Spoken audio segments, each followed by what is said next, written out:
Well, hello and welcome back to episode 28, stream number 4 on my Space Engineers Keeping It Real series with Strix. Uh, as I said in the description and in my community note yesterday, my idea of building a weld wall over here and a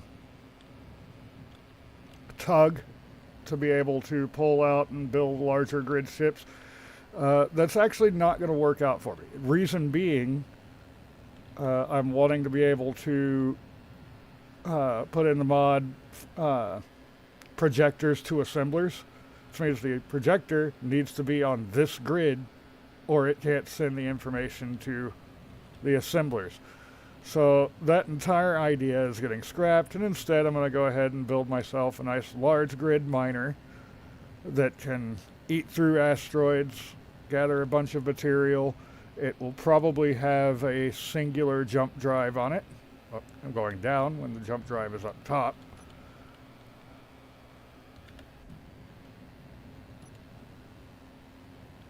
So let me check on my stream and everything, make sure that I've got this up to where I can see what's going on. It's not showing it. Interesting. I just go ahead and drop YouTube and open it back up, because I can't watch for chat if I don't have this actually letting me see my stream and what's going on. So view channel, live, haha. And I didn't give it a, well, why is it not letting me get into it?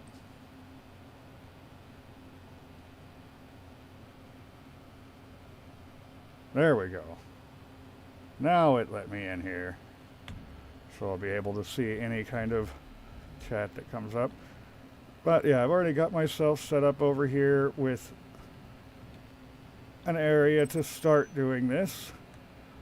A connector to get power into the ship and everything from the base.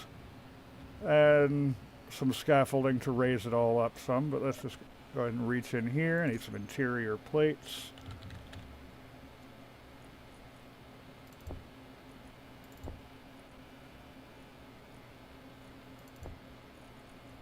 I also need some steel plates and construction components. There we go. That works out perfect.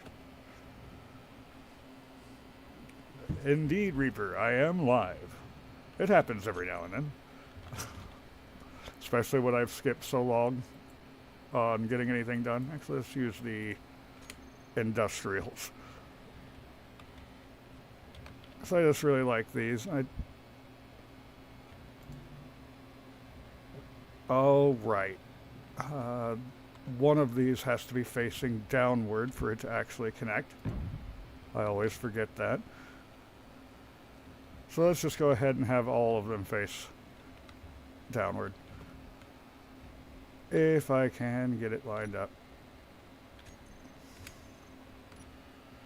Yep, I was off. There we go.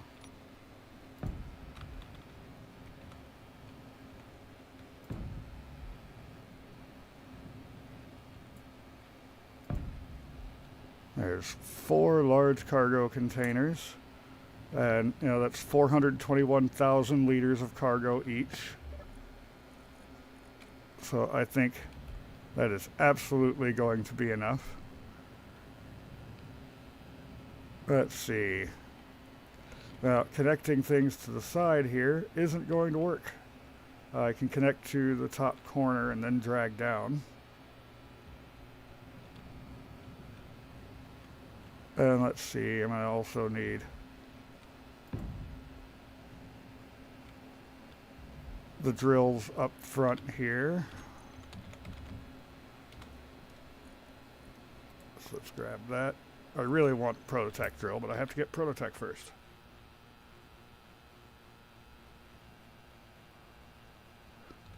Alright, so you won't be on Monday for the medieval engineers. I do wish you luck and your wrestlers luck in their tournament. I remember how troublesome those things were. Let's see. Now you can space these out just like I had done the welding wall over here. It's where you've got one space in between them. Their overlap will work pretty well to still mine everything. So that's what I'm setting up over here, but I want to make sure that this is much larger than what the rest of the ship will be. So let's see. Get these on the corners here.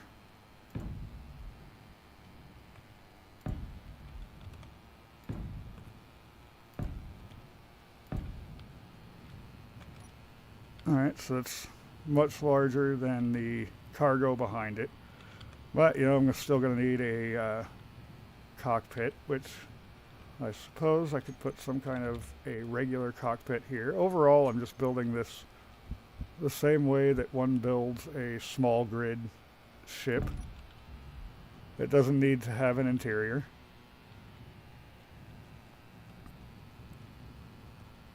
Yeah, that should work out great. I also want to make sure I have a camera on the front, because that's very helpful in and of itself, and an ore detector. I will use the space-only ore detector. That's not space-only, there we go. And just put that behind my cockpit. Need some batteries.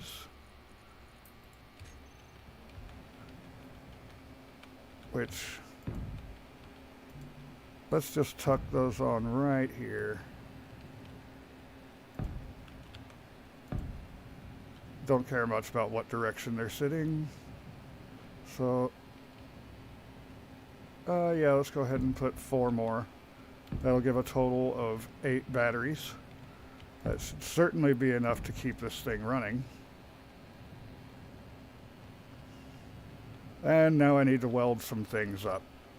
So let's come back over here, drop all this off.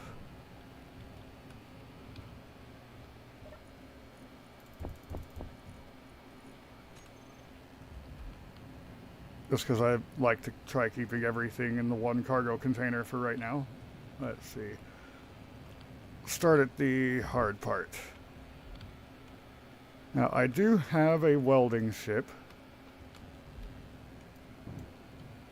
but I think at this point it will be faster to just get this all put together by hand, because I can whip everything out of the inventory real quick. So that's making parts for me. So let's go ahead and do a little bit of a tour. I did go ahead and add an extra row of refineries. So I have 12 refineries, all with yield modules. I also put in 8 more assemblers on the base here with speed modules. The main assembler is still on the station, but all of these are on cooperate with the 2 on the station there. So I should actually have the large cargo container parts completed already. That's the great thing about having so many assemblers that are so fast.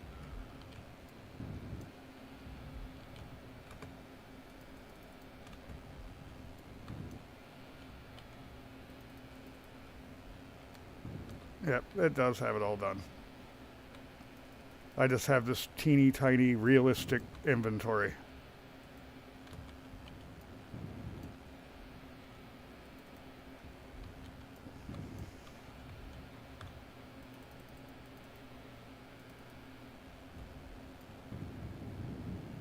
Okay, so it didn't give me 4 motors.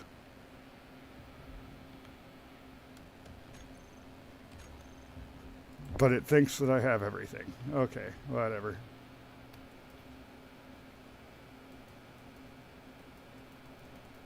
There we go. Now I have all of it. All right.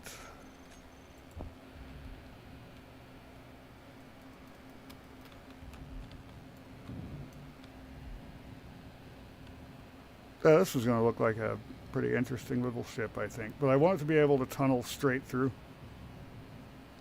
I still need to figure out where to put my jump drive and thrusters. And then, of course, I'll have to add more drills so that those are allowed to go through the tunnel with it. So it's just the easiest way to get things done as a good tunnel miner.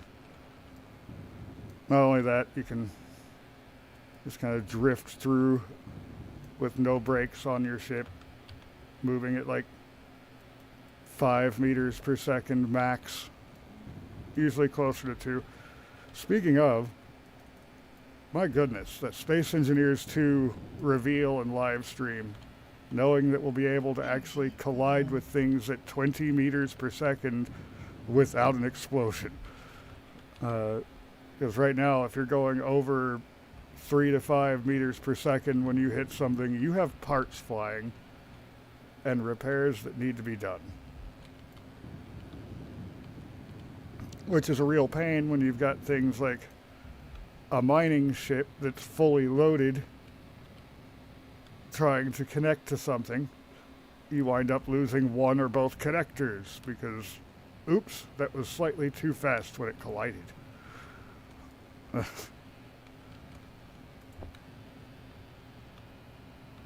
Oh yeah, I'm definitely going to be getting SE2. Hopefully I can run SE2, but I'm definitely going to be getting it one way or the other. Energy low. At least I have cockpits nearby.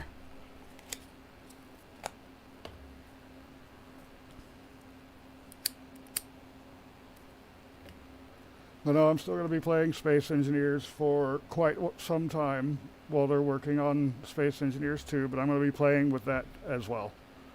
But, you know, it's launching as an alpha, so I figure I've still got more content I can mess with here on Space Engineers than SE2. I'm definitely hoping they still have the realistic settings and everything, so I could do a Space Engineers 2 keeping it real. Because I'm actually enjoying doing this series, as much work as it is. Like, I just finished cutting down all of the ore that I had yesterday, and that's with those 12 refineries. And with me letting the game run an awful lot when I'm not even playing it, just so it can do that. So absolutely a lot of work and a lot of time goes into this. I think this particular save file is sitting at almost 200 hours already. Just to be able to do what little bit I have. Well, I say what little bit I have. It's actually a good bit. We've got a little station there.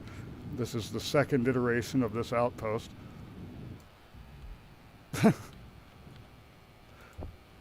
I have been a busy little engineer.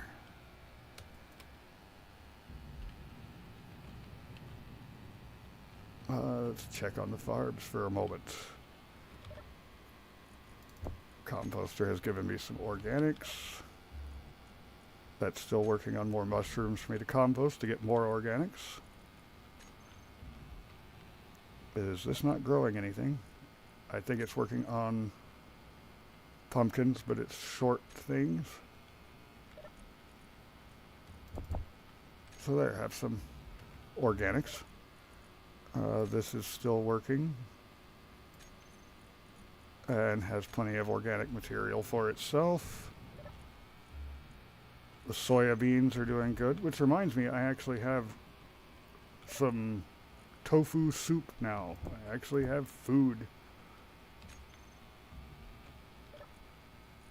Other than just surviving on chips. And I'll throw this 10 organic in there for it to grab it wherever it needs it. And my parts for this last cargo container should be done.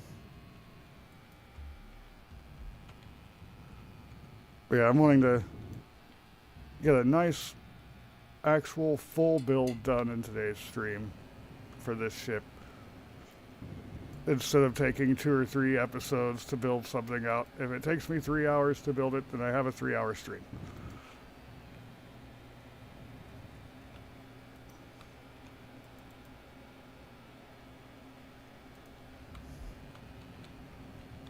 Yeah, I wouldn't be surprised if it launches creative only. I didn't watch enough of the material to see if that was going to be the case, but this game launched in creative only. It took them quite a while to get around to survival.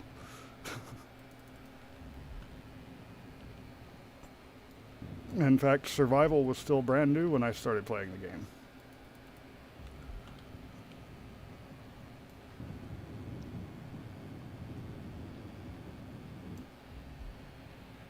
Really? You chipped me just a couple of interior plates? That's not nice. There we go. So it has cargo. Go ahead and get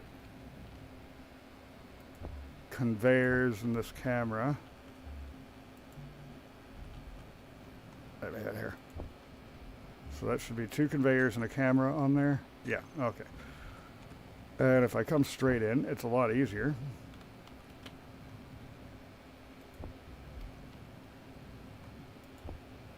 There we go.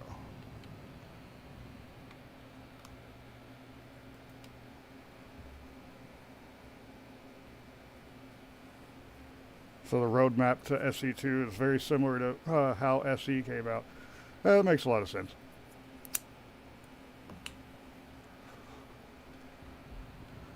I do like the idea that they're going to give us the creative gun to play with the damages and such. That's going to be pretty fun. And we know that people are going to go ahead and mod that same gun into survival once survival comes out, since they said they're not putting it in survival. Modders always do silly things like that.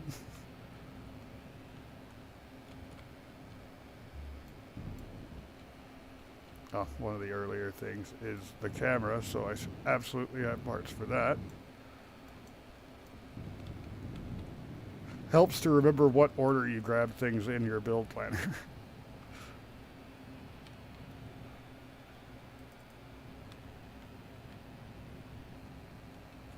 So let's see, the middle one. There we go. I'm probably not going to build up the drills just yet.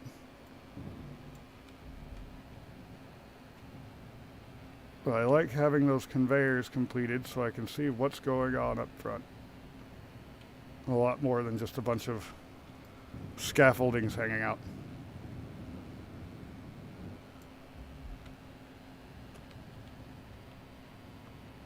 Okay. Batteries will need to be done one at a time. Let's go ahead and get the cockpit first so I can make sure that I can have those batteries on recharge instead of wasting all of their components or all of their power. Because the base is pretty power hungry, or at least would be if I had any ore for those 12 refineries. But since I finally finished cutting it all down, the base has plenty of power at this time.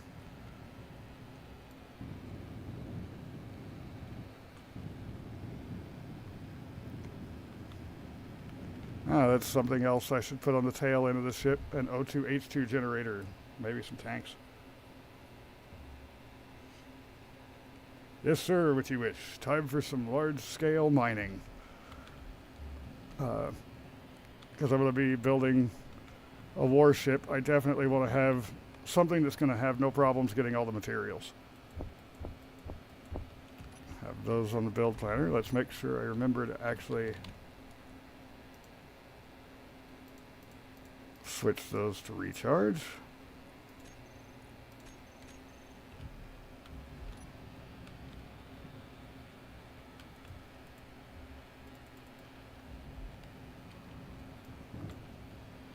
There's all the steel plates that were just hanging out from getting all of the unknown signals. Because I've been cutting down all of the materials that I'm not spending along the way. It does cost power doing that, but it costs you nothing extra for your ingots, and I like to be able to see how much metals I have.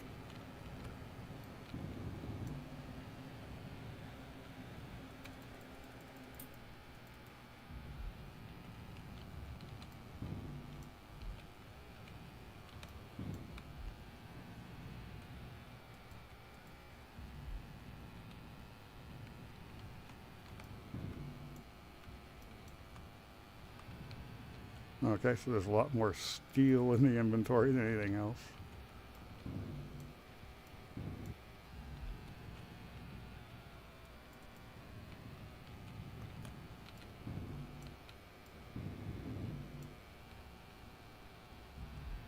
Come on, give me my power cells.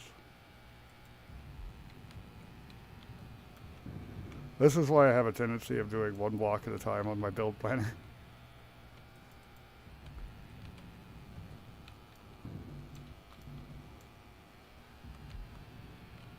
But I'm getting better at using the build planner overall, especially with this series and how I've been doing a lot of things by hand.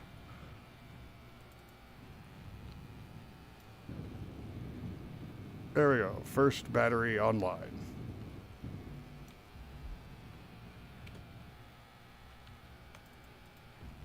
Hopefully I do have everything I need for building the thruster components and such. We will see once I've got these batteries put together, because I'll need to start figuring out where the rest of the components are going to go.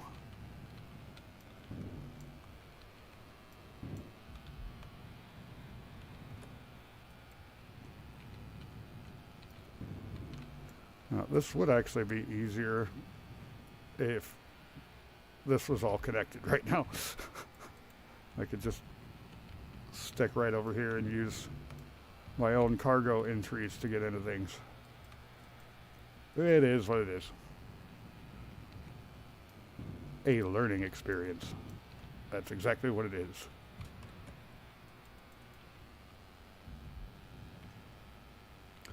Oh yes, making the build planner vanilla was an absolutely wonderful idea, and I also love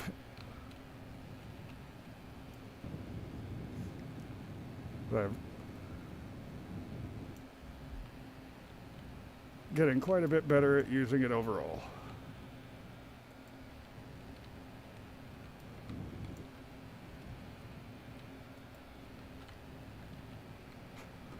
Just like I'm actually getting better at keeping an eye on my phone for the chat. Of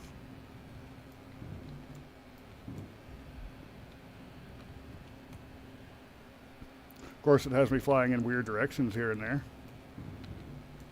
because I'm glancing down and have an insane DPI on my mouse. Mostly because of MechWarrior Online, but I don't bother ever changing the DPI. I just set it insanely high for quick shots and left it.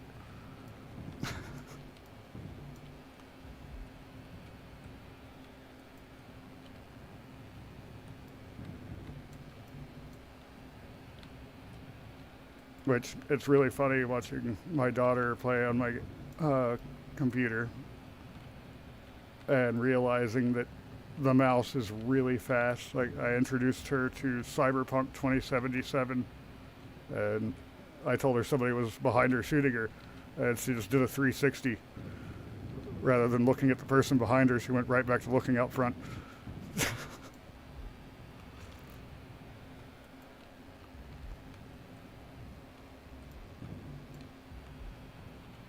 I often forget how much I have a steady hand because of this mouse setup.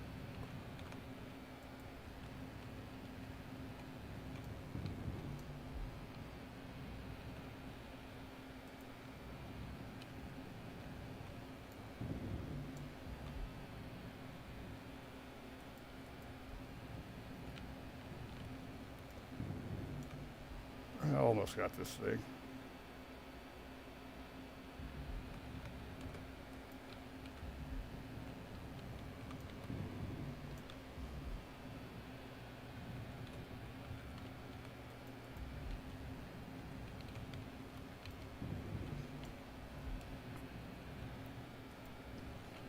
For a lot of people, trying to keep track of chat and being able to talk while playing is very difficult.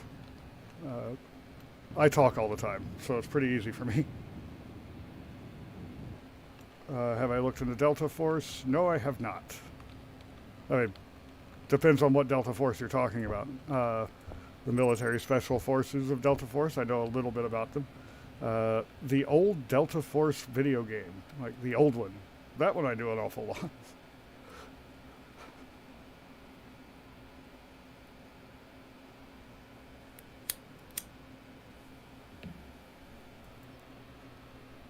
I do like having all these assemblers. So very fast to get things online with 10 assemblers with speed modules working on everything.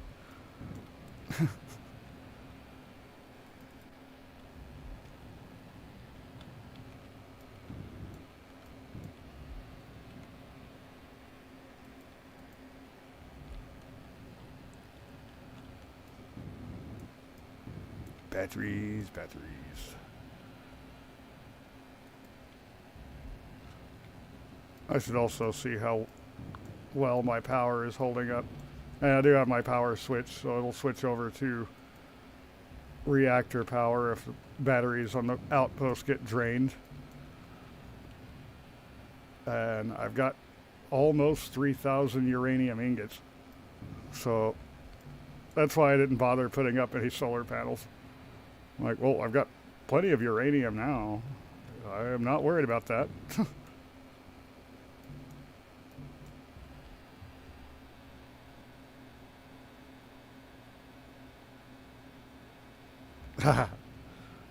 No, I haven't looked at the new Delta Force game yet at all, but I have gotten really thick into Marvel Rivals. That is a pretty fun game. Energy low. Despite that, I actually know next to nothing about Marvel characters other than what's in the CVs or in the movies and shows.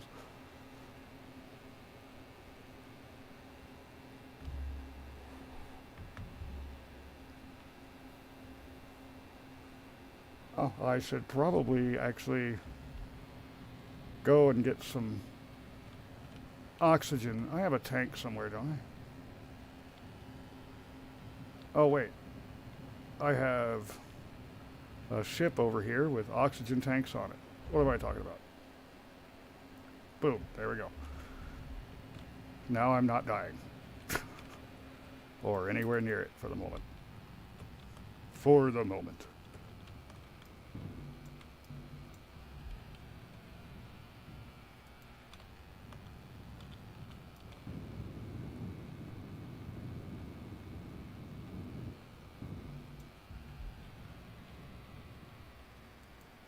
And I also got a wild hair and decided to start playing Cyberpunk again myself, which is why my daughter wanted to try it out.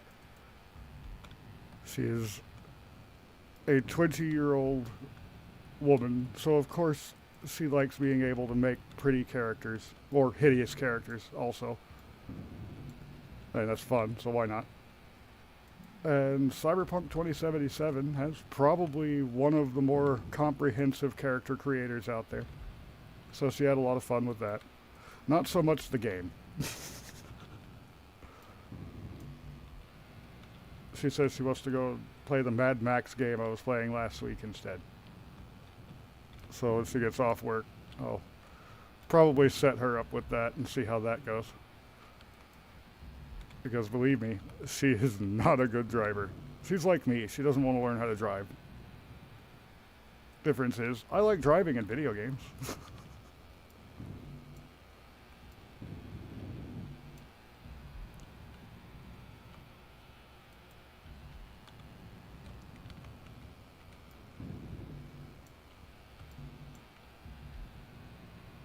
Okay, why are you not giving me computers?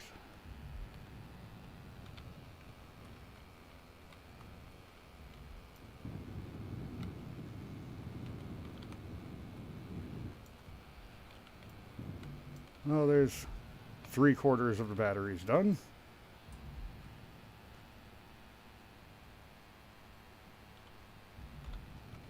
Yeah, Cyberpunk Edge Runners, the anime, was an absolutely great show. Uh, Not something you watch around children, and that's the same goes for Cyberpunk the game. Not something to play around children. Very adult-oriented game, which is another one of the reasons that she was attracted to playing with that character creator.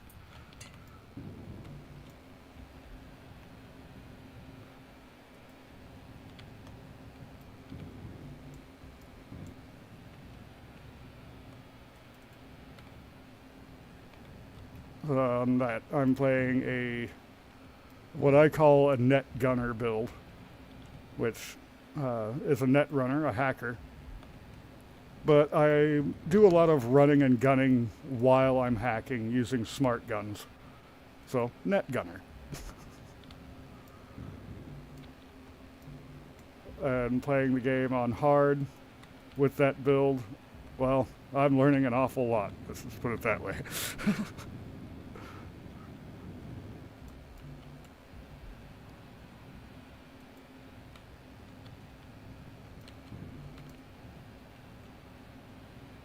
My wife saw me setting it on hard and she's like, "Why are you punishing yourself?"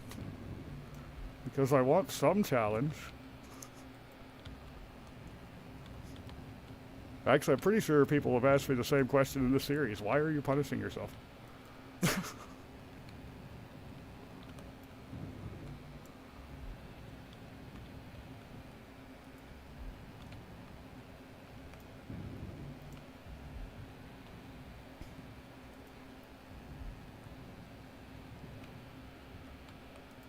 Come on, fill up the inventory.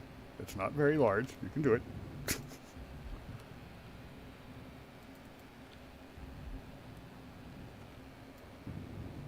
Okay, so once I get these, I need to put an O2 H2 generator on here and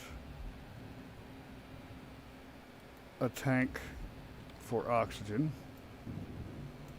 Because of course my cockpit's connected to the cargo conveyor network, so it'll be able to fill itself up with oxygen and keep me alive.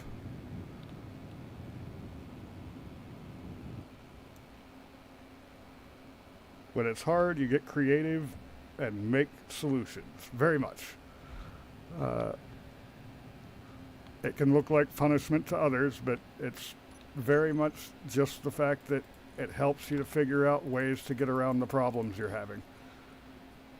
So, yeah, let's go ahead and put a conveyor on here.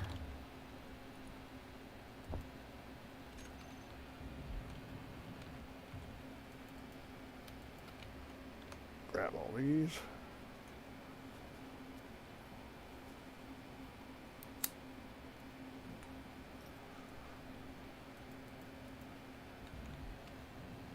I have a few tailor-made cigarettes to make my smoking easier while I'm doing this stream, but then I'll have to start rolling.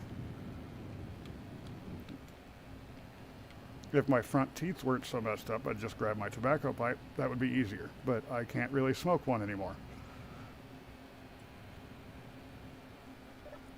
Let's see. Do I have any steel plates? Nope. Assembler main. Now I have plenty of steel plates.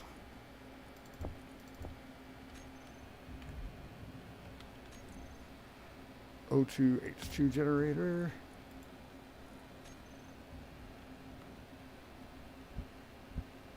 Yeah, let's just stick that straight out.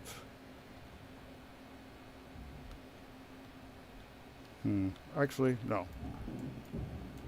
How about we put that on the side here. Let's go ahead and have two of them. Just for symmetry's sake. It doesn't really need two of them, but... And one oxygen tank. Alright, I could put a couple more batteries back here in this dead space, and I might.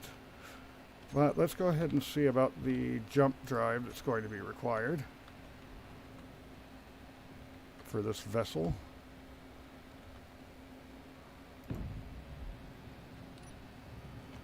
Alright, So yeah, that's going to be actually covered by the drills. So it's just going to be my thruster banks that I'm going to have to worry about covering.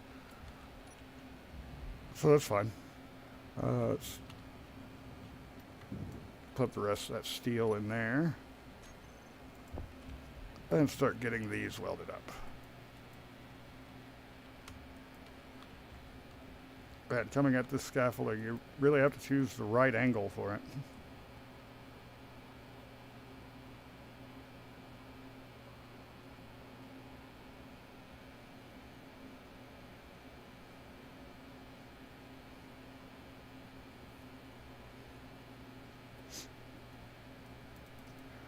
I do add mods that make things easier here and there, depending on what I'm trying to do in my game overall.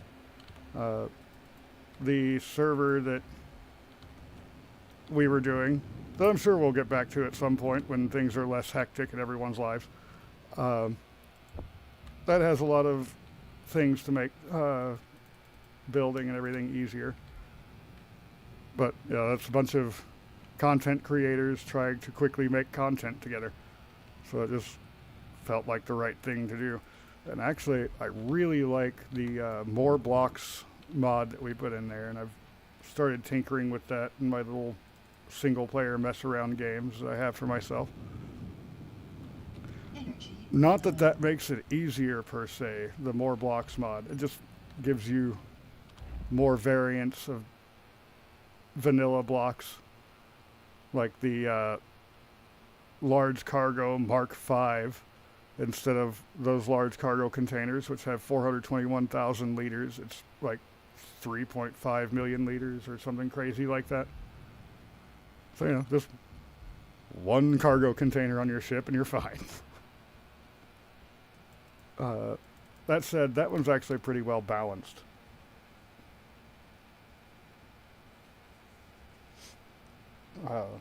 Because it is still packing on all the weight that you're throwing into it, so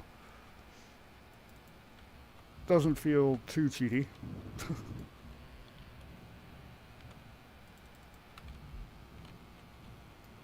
But yeah, I tend to not like mods that feel very cheaty. Like the azimuth ore detectors here. I would say that they feel cheaty with how big of a range they have for ore detection. But if you look at the power cost, those things are expensive. They balanced it pretty well. And then there's the cost of building them. They're not cheap there either. Which is why that's going to be one of the last things I build, because it's actually closer to the cost of that jump drive than the large cargo containers. Yes, 1,500 steel plates, 120 detector components. Oh no, wait, 145 detector components.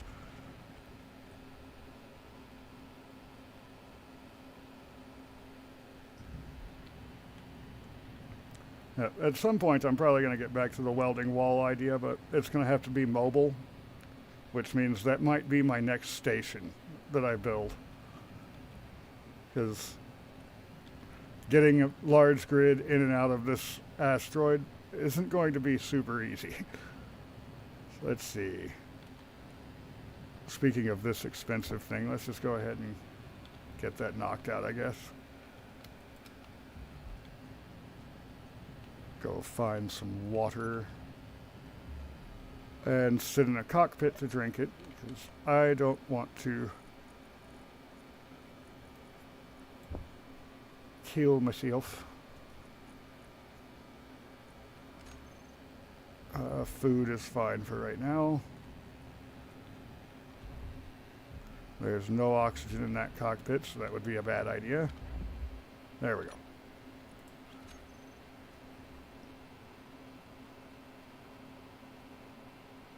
Ship fuel low. The main ship that I use on the Content Engineers server uses the nanite build repairs and the nanite miner drill and fill. That's what it is. I have a vanilla version of that ship that's pretty much just a cargo vessel, but I do like the Apollodorus on the server there.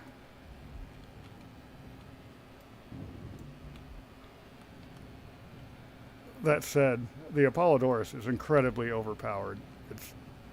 It carries like 20 million liters of cargo or something insane like that.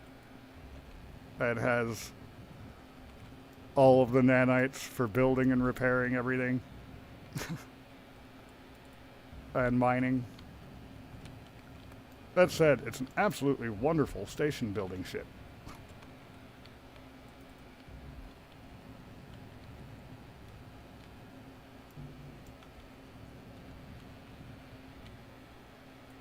Yeah, the expense here on these things. It's ridiculous. I need to actually look and see how my iron is doing, because I've already dumped a lot of iron into this thing. Oh, those batteries are full. Nice.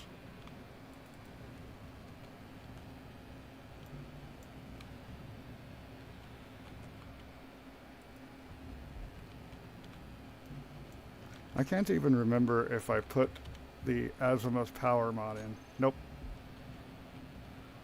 I would say overall it's a companion mod to the azimuth ore detectors, the azimuth power solutions mod. It's got some nice, compact, powerful reactors and stuff in it. I really like the azimuth batteries.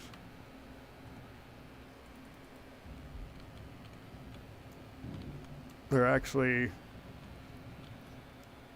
fairly close to on par with the large grid Prototech batteries, despite having been made long before then.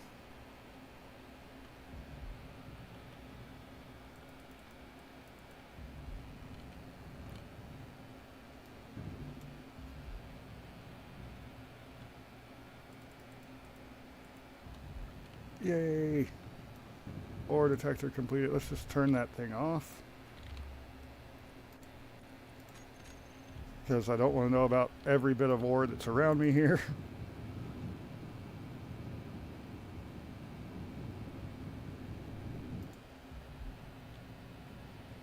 There we go. Now that hard part.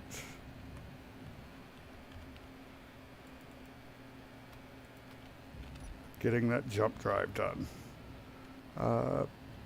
Sit in the cockpit for a moment and let's see. Ores, ingots. I'm actually dropping very quickly on how much iron I had. I had almost 1.3 million. How are the reactors doing? That's fine.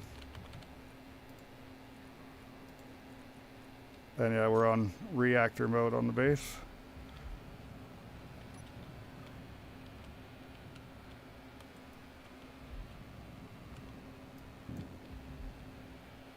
And now a couple thousand trips to get this completed. This does look like a great place to put side thrusts, though. Plenty of space for it.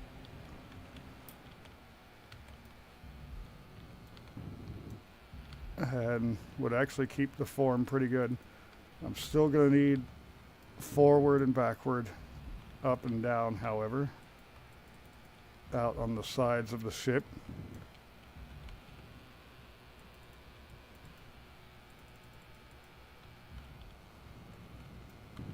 Okay, so apparently what else I have to grab in here either isn't ready or is too heavy for me to grab. It's these gravity components. Too heavy for me to carry very many of. Yeah, I carry one. Just one. Ouch. So I've got 13 more trips just for the gravity components. Oh, hey, it finally decided to grab other things along with it. For one trip. That's it.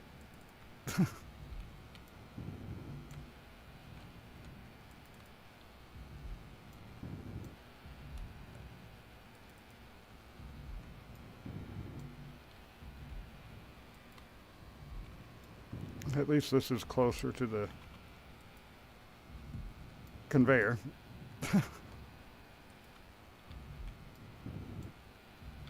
Only 4 more.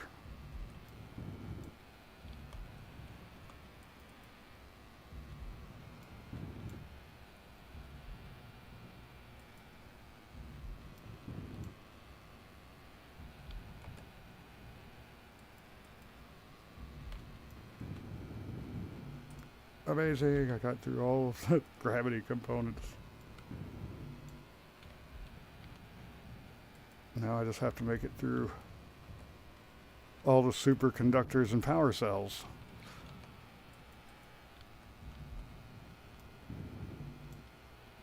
The computers and construction... can't talk.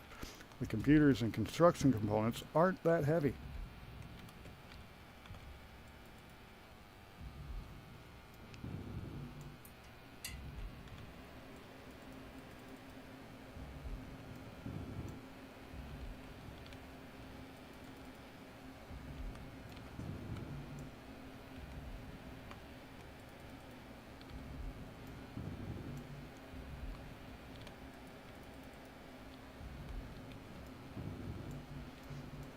Actually, it's been around 45 minutes since I went live. We've got a lot of this ship done already. That is not bad at all. I'm making great time on building this thing, despite doing it by hand. Which, like I said, in a lot of ways, doing it by hand is just faster. Mostly the build planner.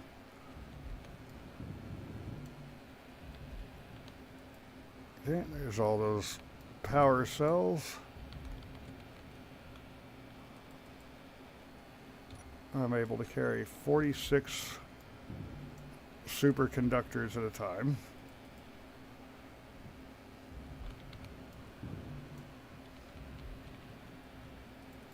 It actually isn't that bad. I thought they were heavier than that.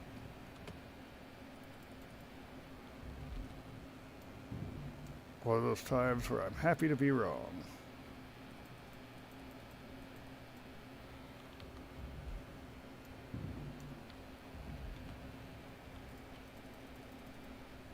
Okay, it's starting to slow down on making things now. Ores, ingots. Still have gold. Not much though. That's dwindling quickly. Let's go to main assembler. So the main assembler is done. Okay, so why is this being such a pain? If everything's done, give me the materials.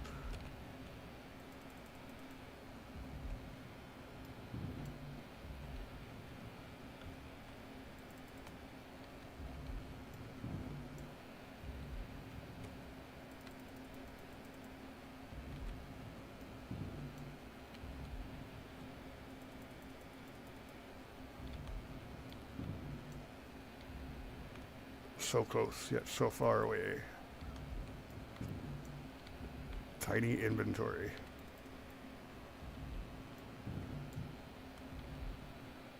Well,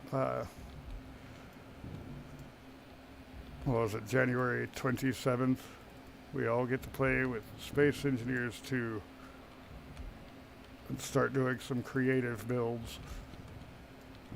I really want to play with that 25mm grid very much.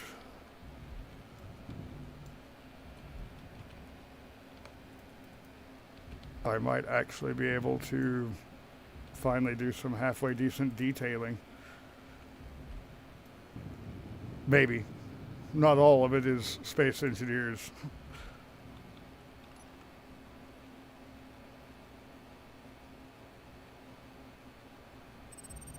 All right. There we go. There's the primary core of the ship. Yeah, I think this might be a great place to put gyroscopes.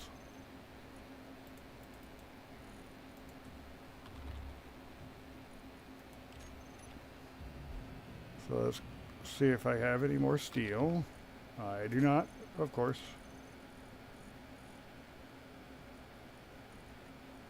Main assembler, steel.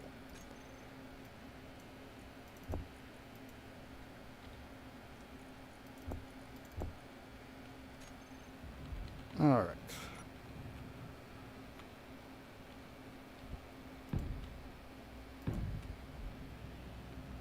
So this right here gives me 4, which is actually more than I started with on the station, but let's go for 8 instead and put a couple up here. Yep, that ought to work great.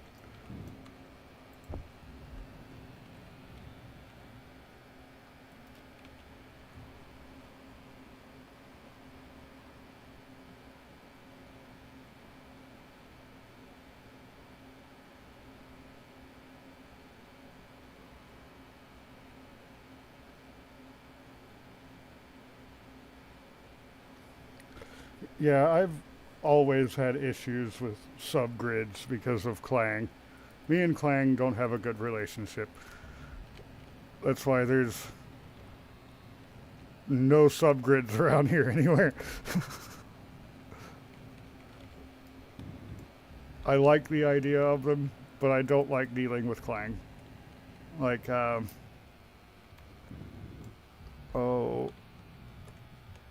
2 or 3 years ago, I was trying to build a flying car, which would fold out the wings to take off and then pull them back in when it's driving using the atmospheric mod.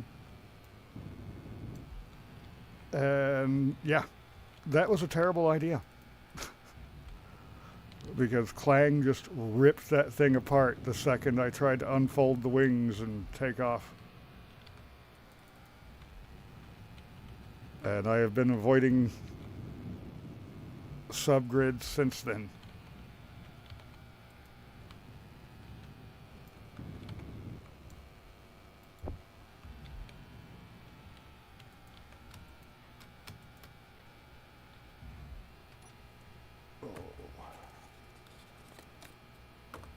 Get a cigarette for a moment.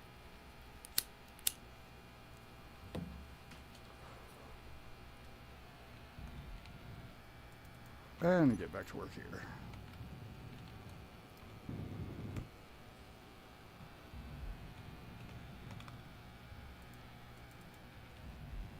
And then, actually, the Apollodorus that I was talking about on the Content Engineer server was built much the same way this is. Rather than building it as a large ship or station, like I did over here, where it has an interior, it's built in a small grid fashion, just happens to be large grid.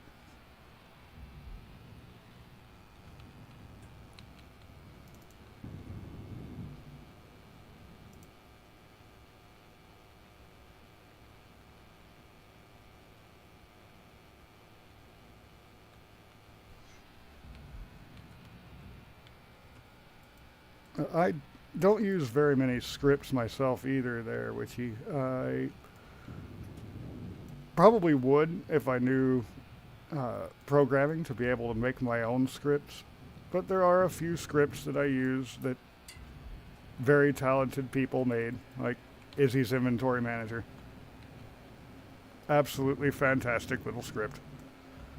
But yeah, for the most part, I like using sorters, event controllers, and timers. That logic I understand.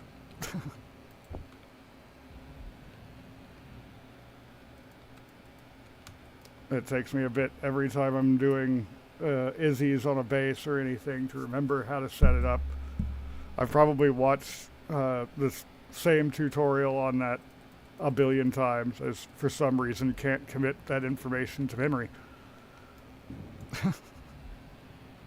Which is weird. Like I still remember control schemes for games that I haven't played in years. Like the aforementioned Skyrim you were talking about. I don't really like Skyrim much, but that was the first real video game that I got my daughter interested in, and I had to help her figure out how to play because she was raised in a place where they don't like fun, so she didn't get to play video games until she was here.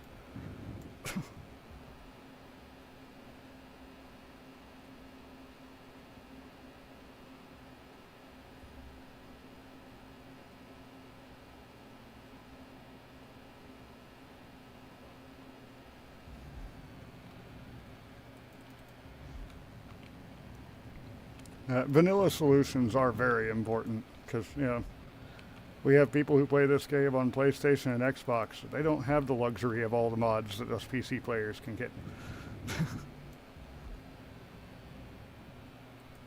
I actually haven't even put on Izzy's on here yet. I've been talking about it for many episodes, but I haven't done it. I just manually move everything around.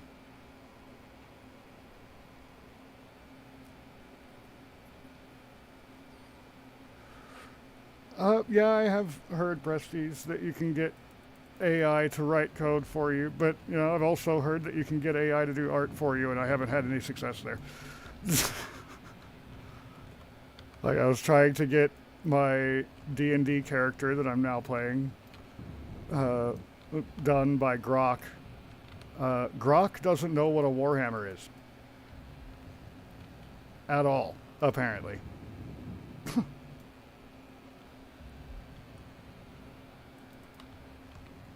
I am not very good with the use of AI, which is bizarre. It's prompting. You'd think someone who's good at writing would be able to write a prompt that they could understand.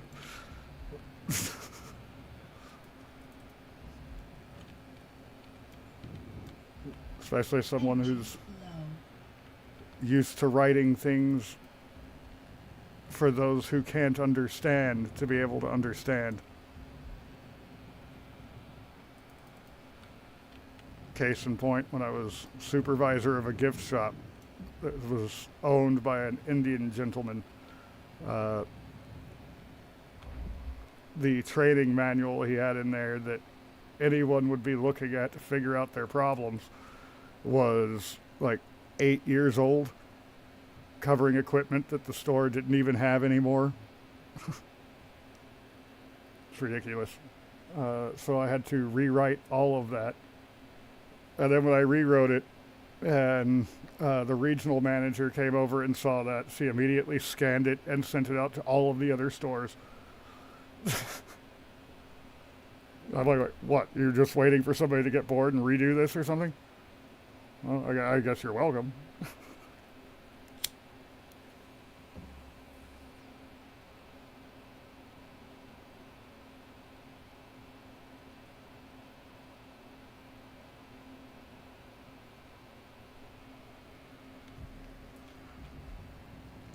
Actually, that's a really good idea there, Witchy.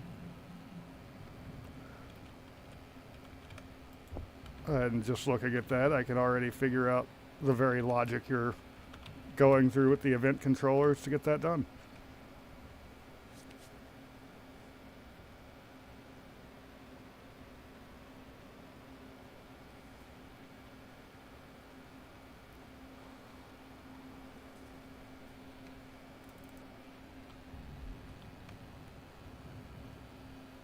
Okay, yeah, I am on the side. And started with one of the top ones. I don't know what started with, whatever. Confusing myself again.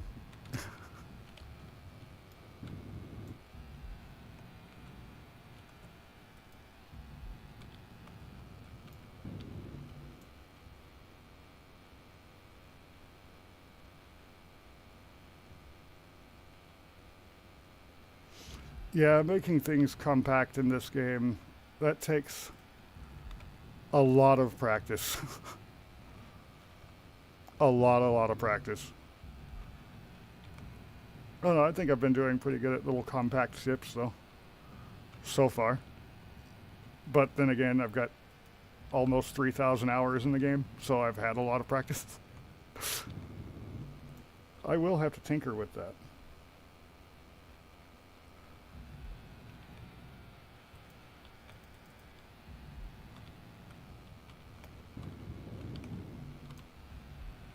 Would be a fun project and something that, again, the console players would be able to utilize. Are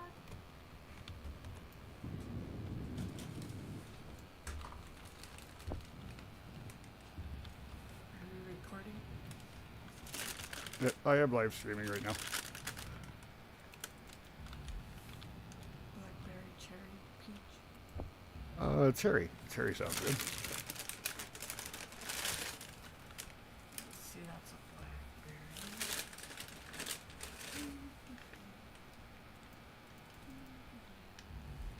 Yay, cherry pie. Okay,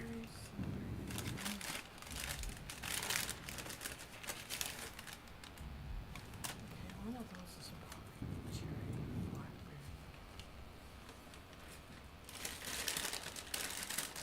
I don't know.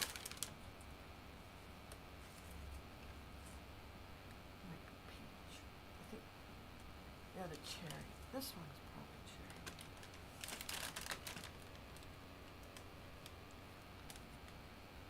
Yep, that's the cherry. Okay.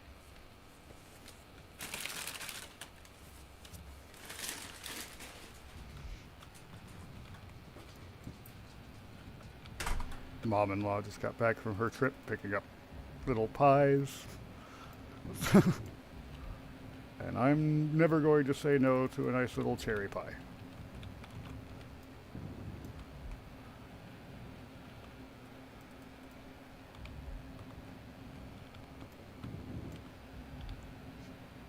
And she doesn't come into my little recording chamber often, so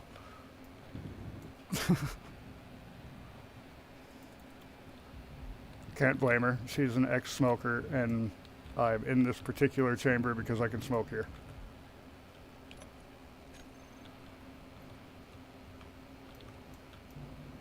Okay, so it gave me a bunch of extra steel, when that's not what I need for that right now. Oh, I've got 2 on me, that's why. Okay. Now it makes more sense.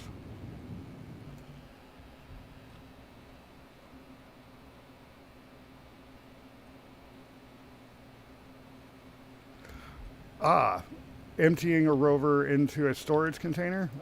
That's as easy as putting a sorter that pulls everything between your rover and its connector. So whenever you connect it to something, it immediately dumps everything out.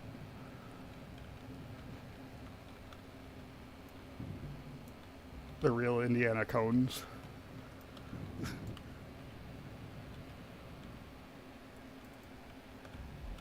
That's something I like doing with my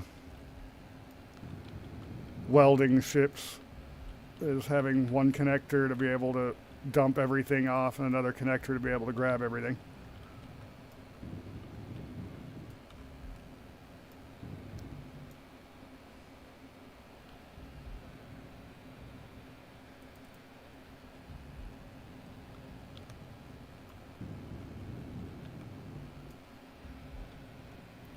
Back and forth, billion times back and forth.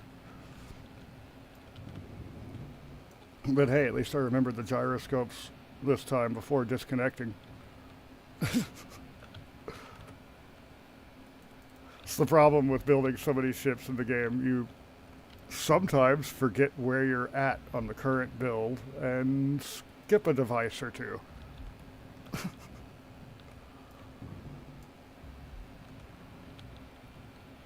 Like what I would say is my most hilarious short at this point, forgetting side thrusters.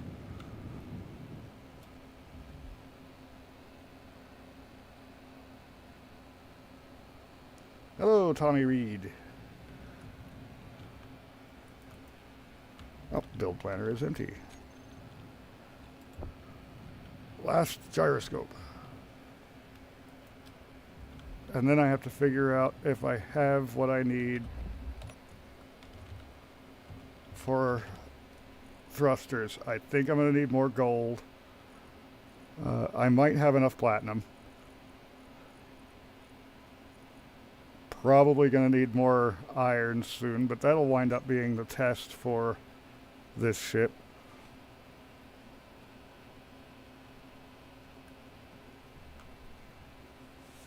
I'm doing all right, Tommy. How about you?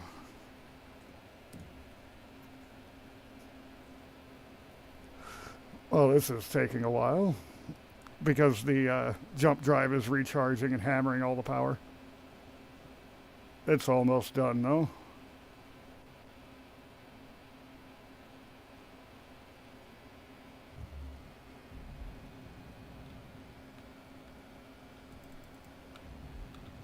That's why I wanted all of my ore to be cut down before I started building this thing. Because those 12 refineries eat a lot of power.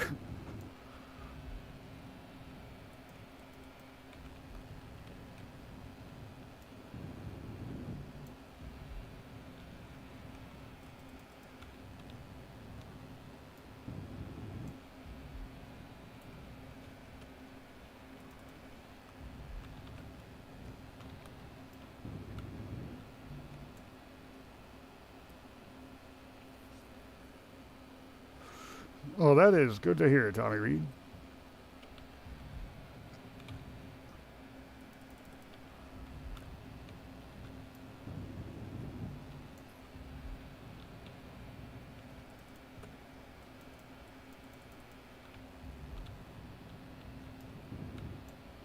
For some odd reason, I didn't see my inventory fill up that time, despite the fact that it did.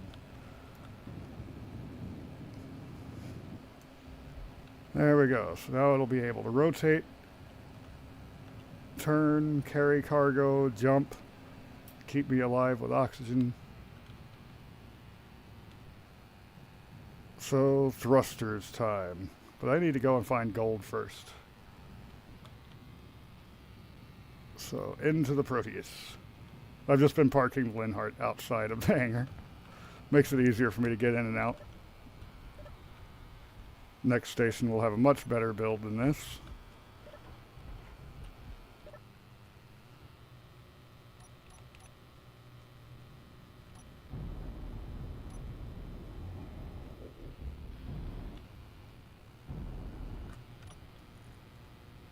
Let's see. AU plus U, I think, was the biggest one. So let's go to the jump drive.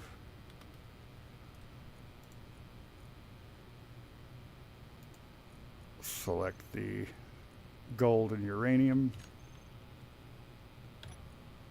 And jump.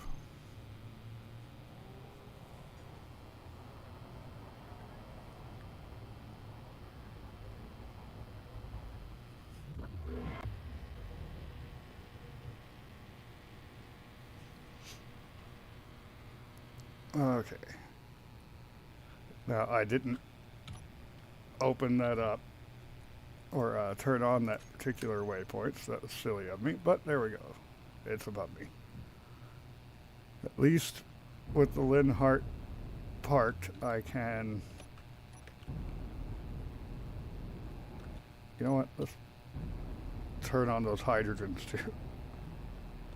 So I could actually move.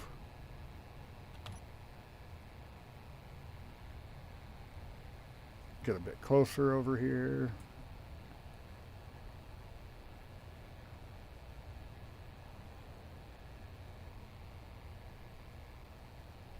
Yeah, I put all these guns on here and still haven't had any issues. But I'm ready for issues.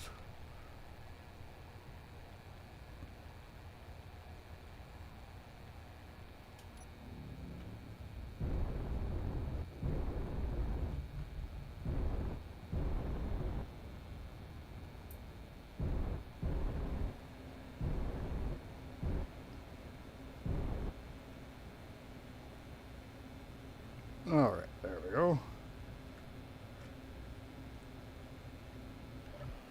You go ahead and park here and be a nice little station.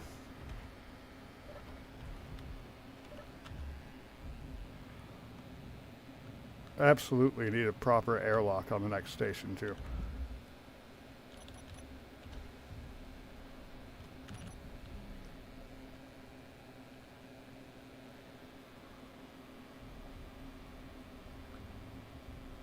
All right.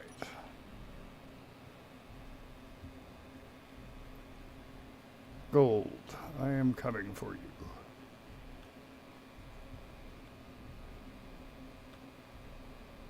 I can go through the asteroid, but let's see if I can actually get to it around here easier. Yep, there we go. I've already got a mining hole for it.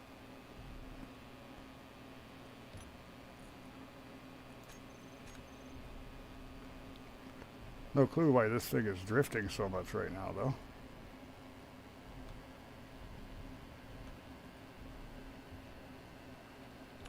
Six to go in the camera here. Oh, this isn't terribly good of a node for gold, apparently, but I'll still be able to get some.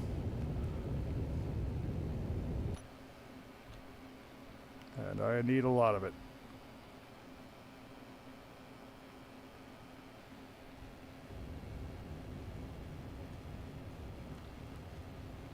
Don't need my ore detector on right now, and I think I'm going to pull the station around to the right side of the asteroid.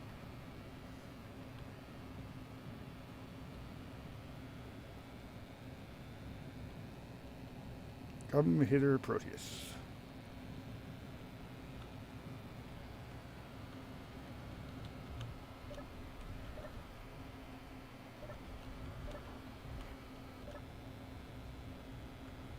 I am figuring out the no gravity play pretty well.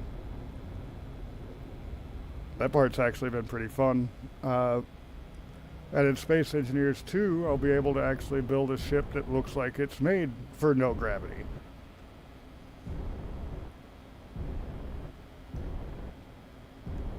In Space Engineers, it's a little more difficult to pull off.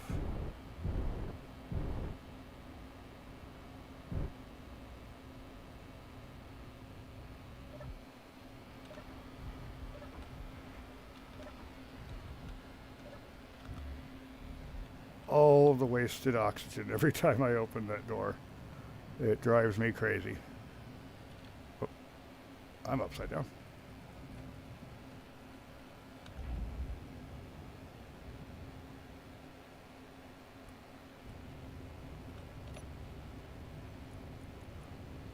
Okay, it's not picking up too much stone. Unfortunately, the Proteus has a way to deal with all the stone, so I'll just be taking gold back, one way or the other.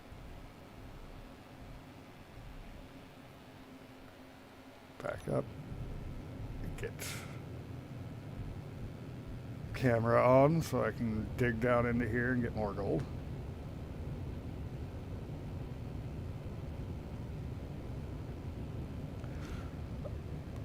It would be good to put solar panels on the outside of the Proteus, but I'm actually at a point where uranium is rather plentiful for me, so I haven't had any power worries for a while now.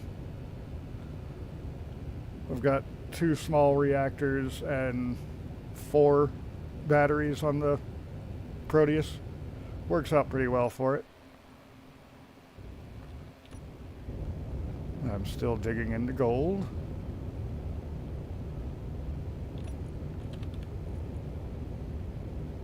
It's picking up a lot more stone now, but that's fine, whatever.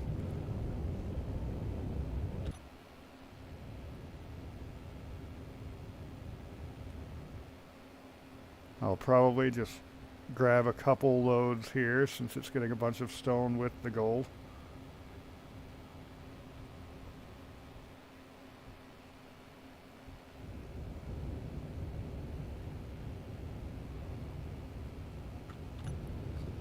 Keep an eye on the cargo, buddy,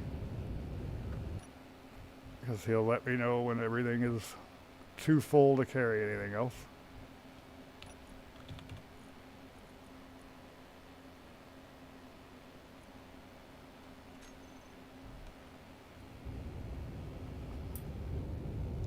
really like these new modular cargo containers. They've added a nicer looking shape to the ships I build, I feel.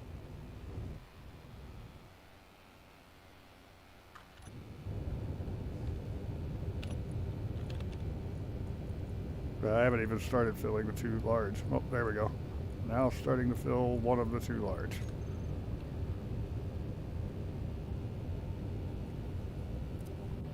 Yeah, I like my little cargo buddy too. That's actually why I left out the build info, so I had a reason to build that. Because build info gives you the inventory bar for your ship instead of just your person. And kind of eliminates the need for that.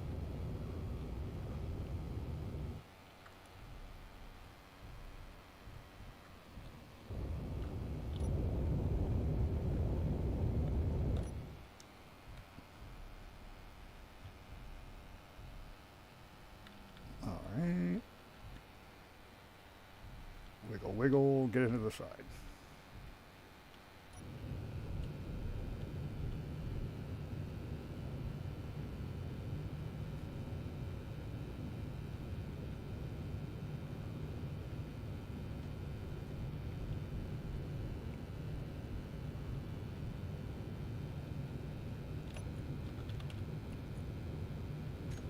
Yep, that's just about full. So the cargo buddy will be dead in a moment.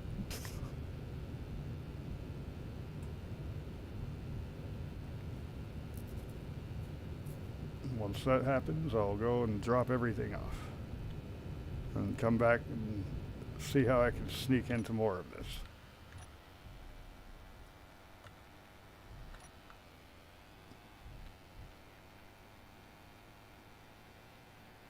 Alright, there's my parking spot right there.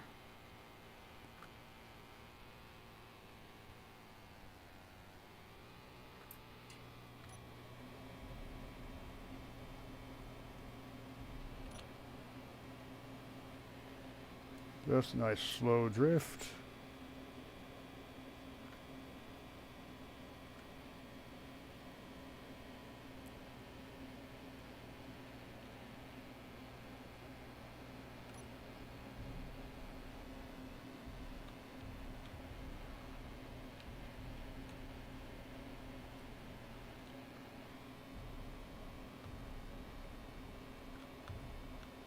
I turned off the magnetic lock on my mining ship. That is probably not a bad idea to do that. So let's just show the cargo that's here, and then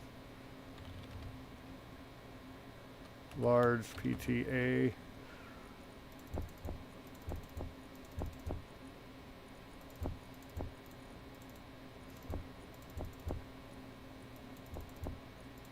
And how much gold is that? 115,000. I got just as much stone. Eek. Okay, so let's make sure I've got all of that. LPTA. Okay, large PTA. Since you want to be a pain. Hide empty. Okay, there we go. Ship is completely emptied. Take it back for another trip.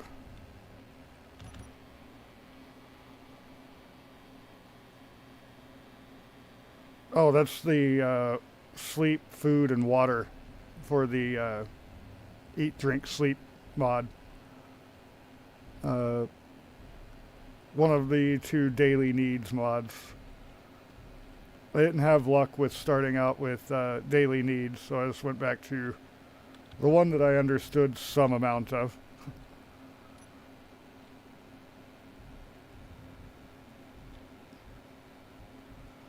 Well, that was a bit of a hard bump. Fortunately, the drills are a lot tougher than the rest of the components.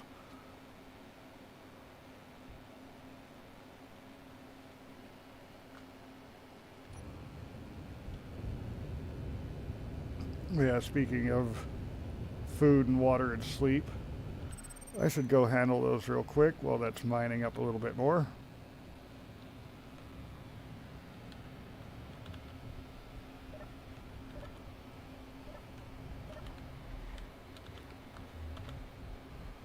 have no gravity, so when I hit something like the seat over there, it knocks me off. So let's see, I've got some tofu soup in here. Actually, let's just go ahead and grab all of that out. What I'm not eating, I will put into my cargo up here where I've got my food and water. So I'll put 9 of those away and grab a water.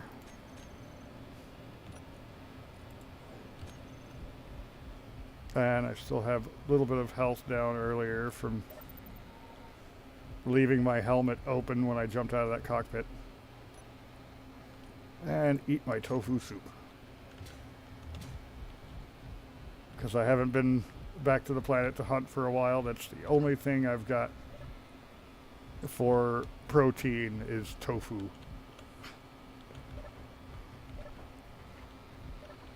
But hey, at least I've got that much. We don't want to know how unhealthy I would be not having even that much. No protein or bad.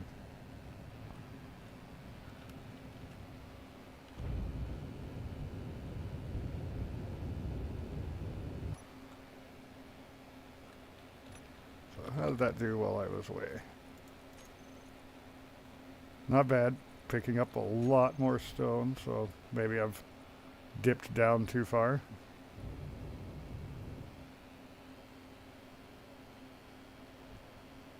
It looks like I'm just digging in the gold now.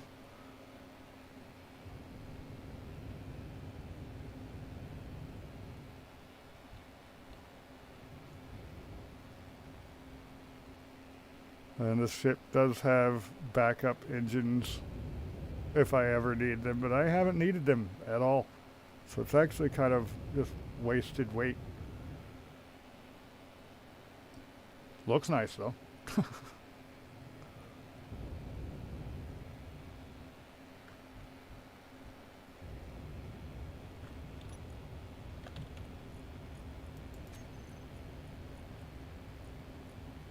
Yeah, that's picking up a lot less stone now.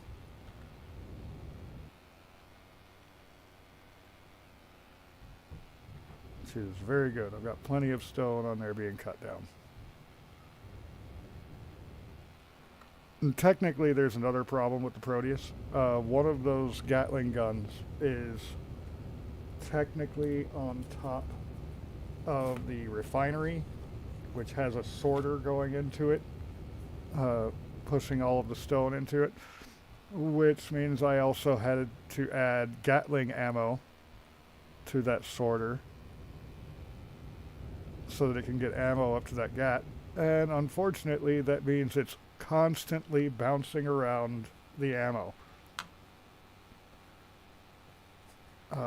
If I were still using my failing, dying computer, I would not be able to play this game at all with that going on because of the calculations.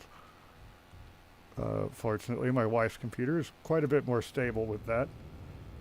But next time, next station, I need to not make simple mistakes like that.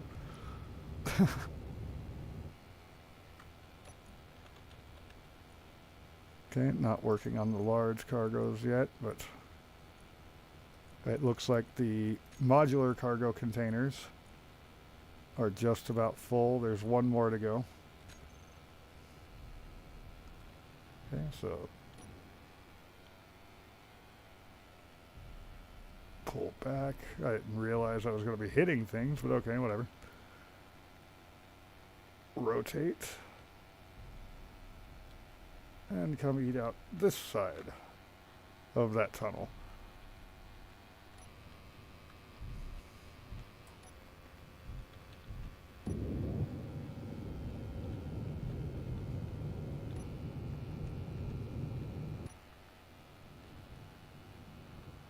Which is going to get me another chunk of stone as I go through over here, but yeah, whatever. This load should have me enough gold to actually finish up that ship.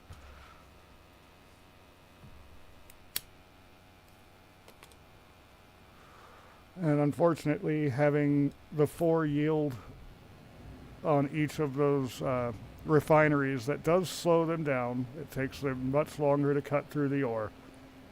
But I have 12 of them, so it should actually keep me stocked with enough gold to muddle through and get the thrusters built on the new mining ship, which I'll have to figure out a name for.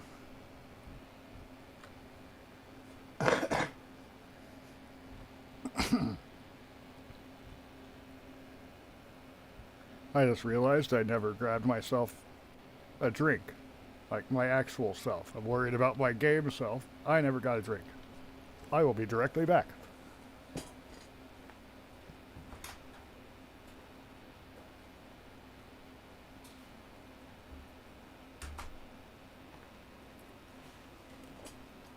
Meat bag requires fluids.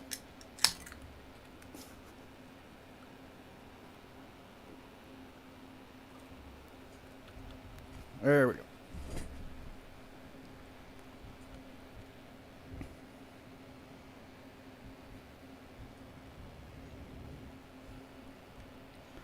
Good old Mountain Dew.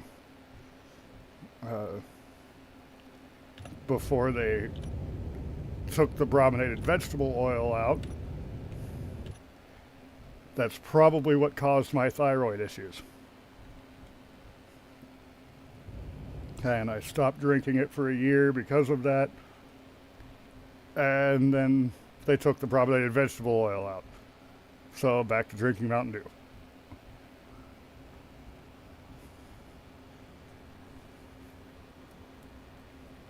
We allow a lot of terrible things into our food and drink here in the States. And specifically the States, because even Canada wasn't allowing such things. They're on the same continent.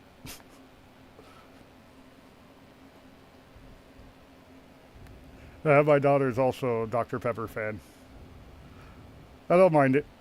I'll actually drink most things. It's just my preference is the Mountain Dew. Yeah, I still have more distance to go for gold here.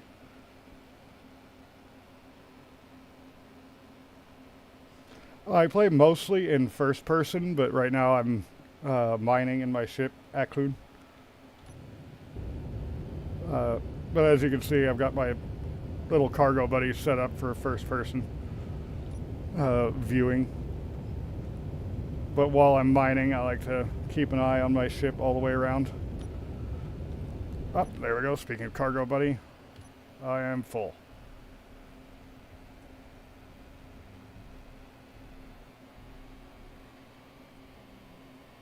So another trip complete. And rotate so I can get back to my parking spot.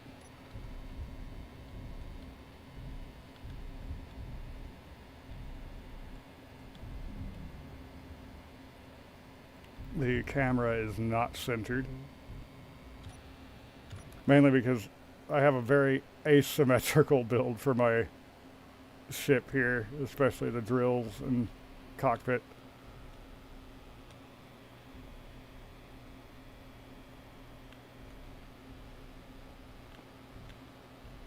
And I still never put on a parking camera for it.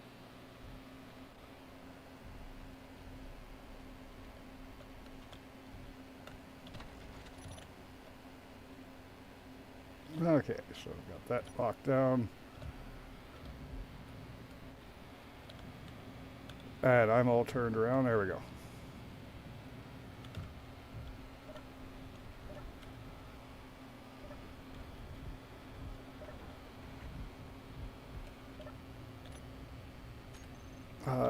Jump drive, go back to Outpost B.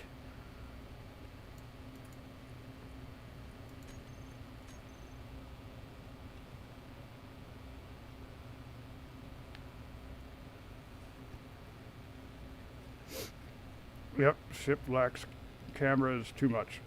Go ahead and jump back.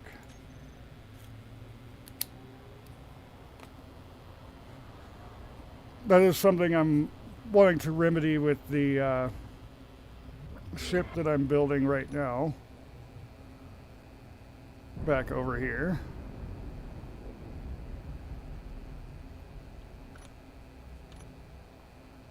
Go ahead and extend my docking arm.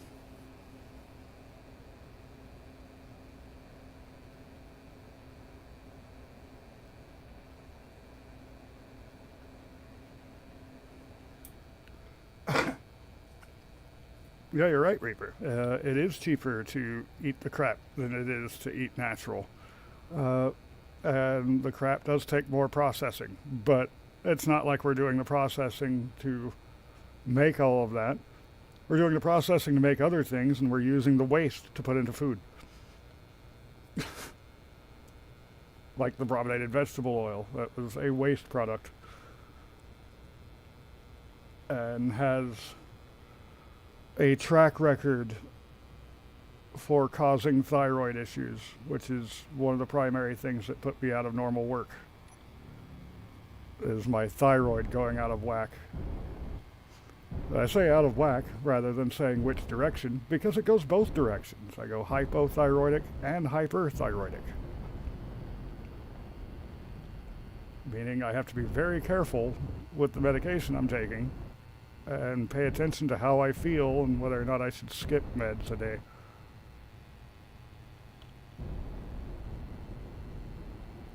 Up until they decide that it's probably better just to remove the thyroid and put me on constant meds, which I would prefer not. I am still fully intact, and I would prefer to keep myself that way. All right, now I used to be able to see my docking arm through this camera. I don't know why I can't now.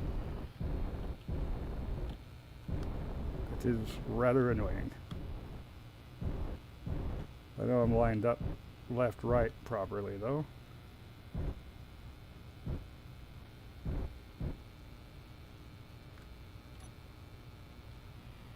I thought. There we go, ready to lock.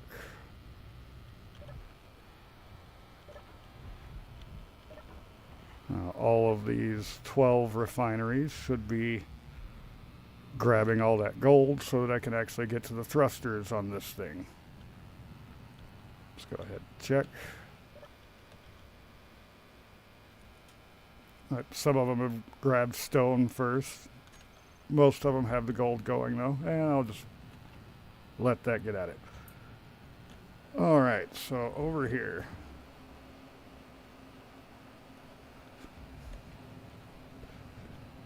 Agreed, prestiged. Our government is complete crap, and has been the entirety of my life. And from what I can tell in history, the entirety of my mom's life. And that's important to say because she's silent generation.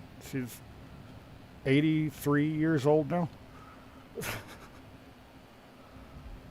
So yeah, let's grab thrusters, and we'll just get some of the small thrusters for the side to side back here first. Of course, I'm going to have to make more steel plates because I keep using them all. Main assembler.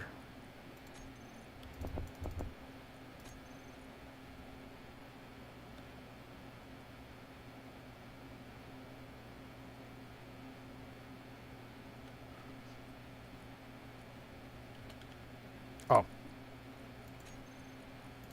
Silly me forgetting that I have it set to just show me what's on board that ship itself. Or in this case, the station. Let's see. Yeah, I think I'll use the sci-fi thrusters. They look nice. Let them poke out one there.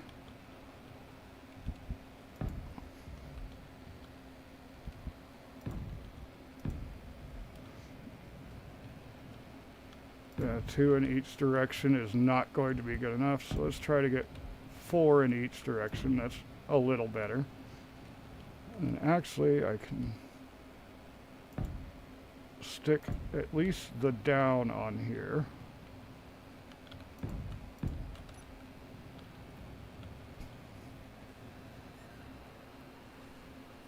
So now I'll just need to figure out where to put on my forward and reverse thrusters.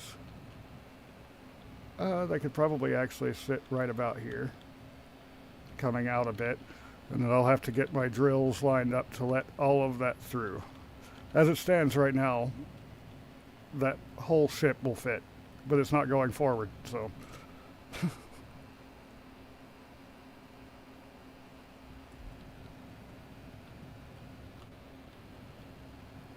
Let's see. Well, I still have steel. It's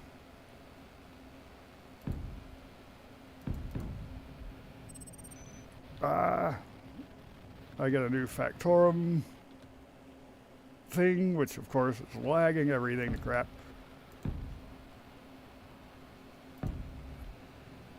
Okay, and now I can do out from there. That's, you just can't set anything on the sides of these industrial cargo containers.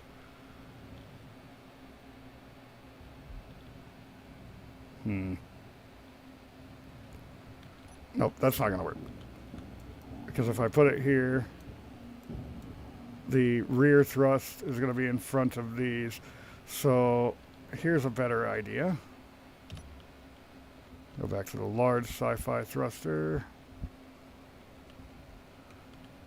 And let's just tack those right here.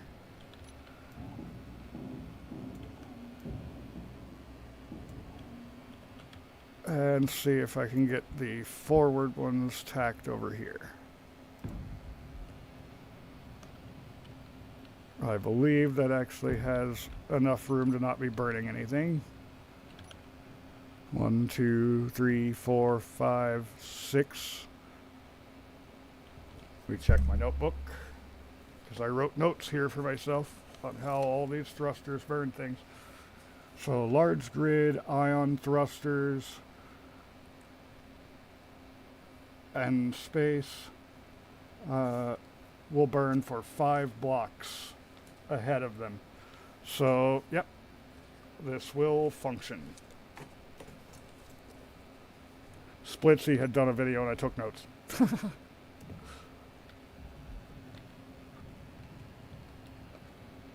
I would say that's probably one of my greatest habits, is taking notes. It comes from being a tabletop gamer, always writing things. So let's just do these one at a time, because I'm still waiting on all of the gold to complete for them.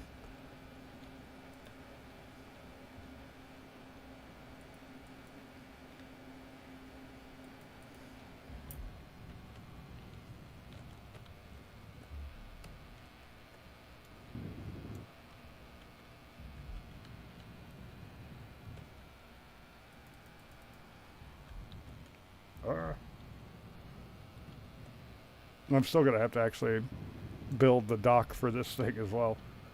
That being said, it should just require simple connector. I've got those lifting thrusters far enough up that they shouldn't do too much damage to a fully welded floor. Yay, wrong buttons. I was wondering when it was going to be that I hit wrong buttons this time. Every episode has me hitting wrong buttons.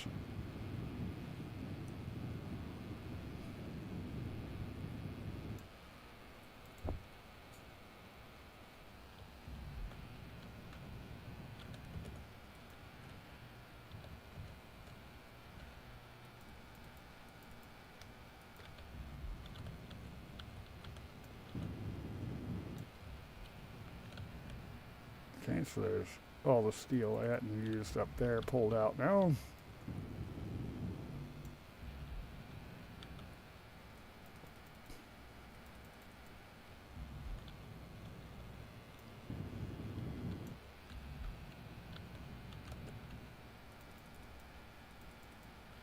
I will have to check my ores ingots, because I think I'm still working mostly with the gold that I had.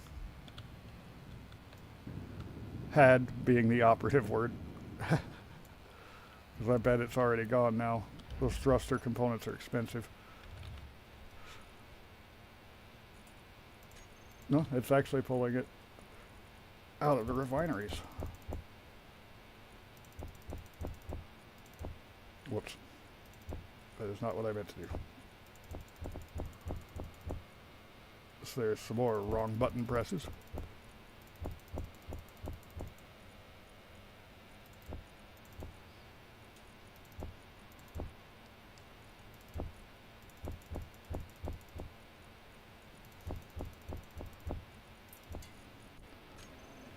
Okay, so a little bit over 1,000 right now.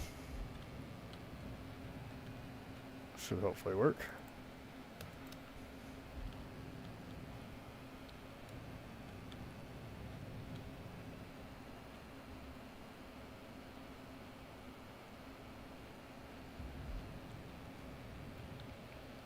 Jump drive is all ready to go. Batteries are all charged up. Just need these thrusters.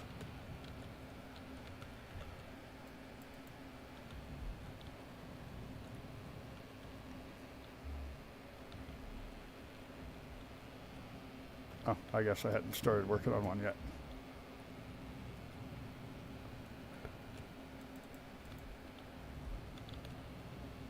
Thought I had, but I had not.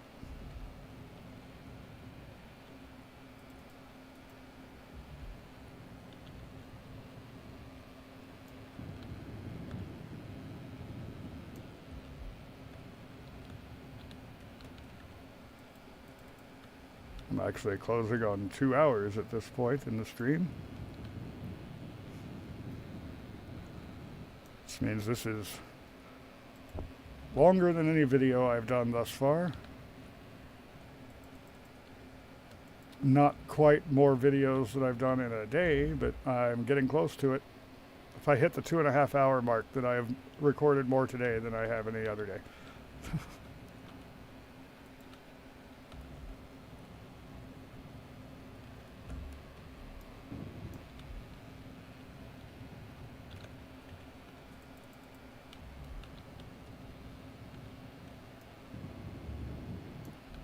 I'm wondering if I shouldn't sneak a reactor back here.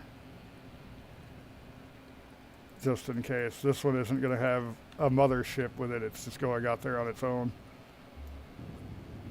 The extra power might be useful considering the jump drive.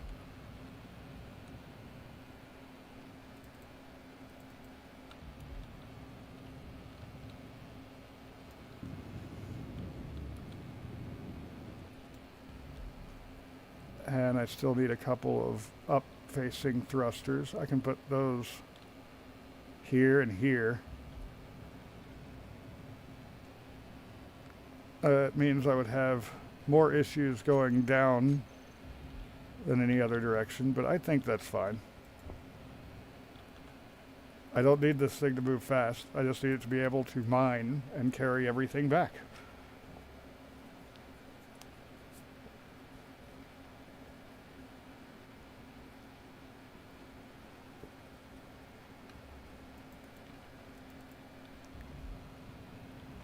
And amazingly, I think it'll actually park over here on my little parking deck.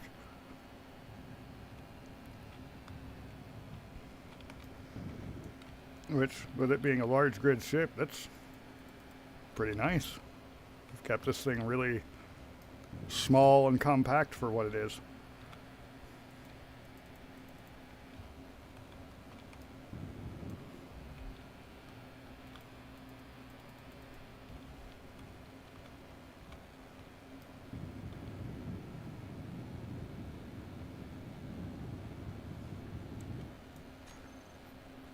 But I think I would like to have a little bit of music.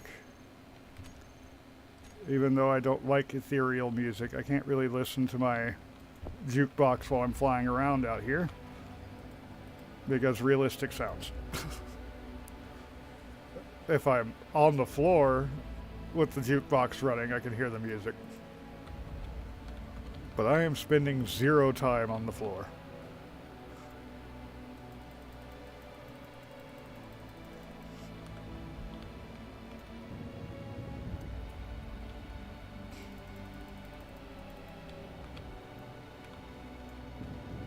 One of these days, I want to look into licensing music specifically from The Cog is Dead. I think they have wormed themselves into being my favorite band of late. Just saying a lot. Before then, it was Blue Oyster Cult and has been for decades.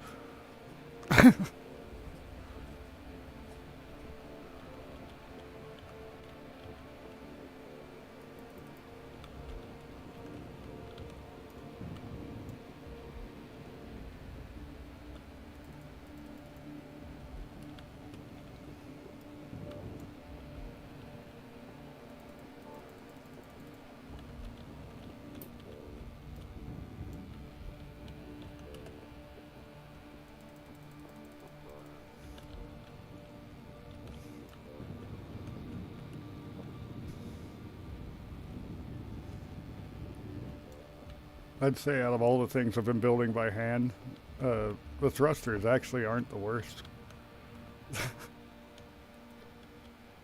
No, the worst was that friggin' jump drive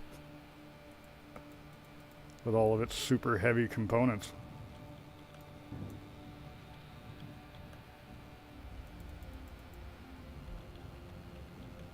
Thrusters are pretty light components overall.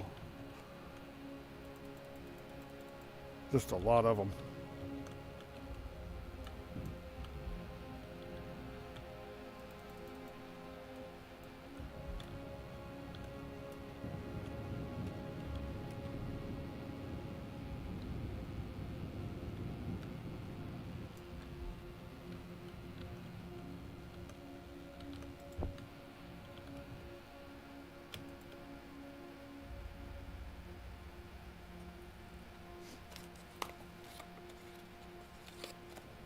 And there's the last tailor-made.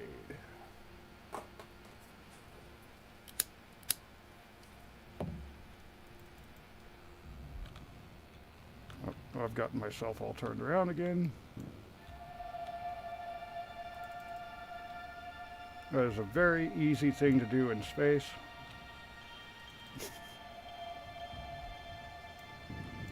Or any place where you have no gravity, which is anywhere other than planets and moons for me.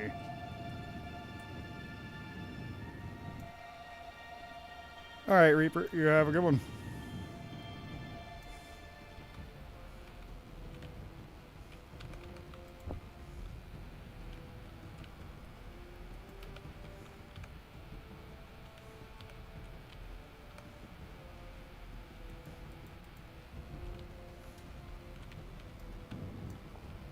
Try to keep an eye on my power as it's running lower.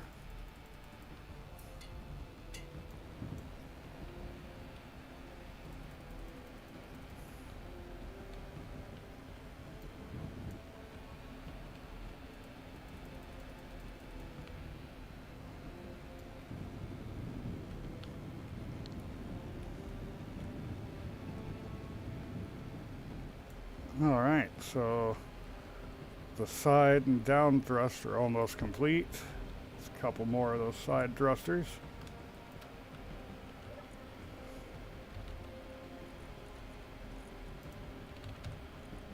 Get some more gold off in here.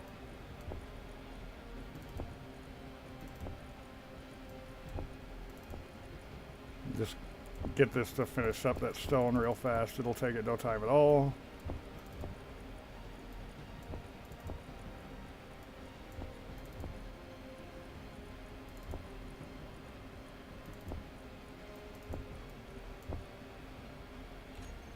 There we go. The large thrusters are going to take forever, though.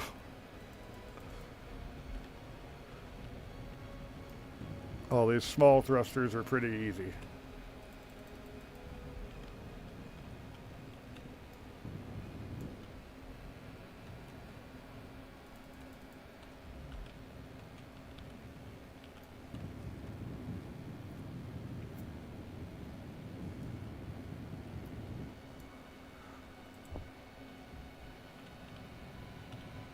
Still trying to think of a name for this thing. space worm keeps coming to mind for some weird reason. And it is going to be worming its way through asteroids. That is its job.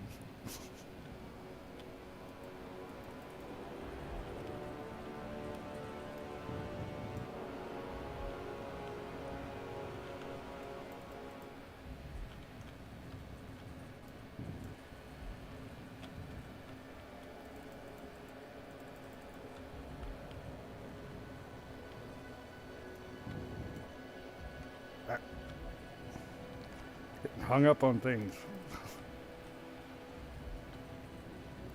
Alright, there we go. There's all but 2 of the small thrusters. I still need to get my down thrust. But there's the energy low warning.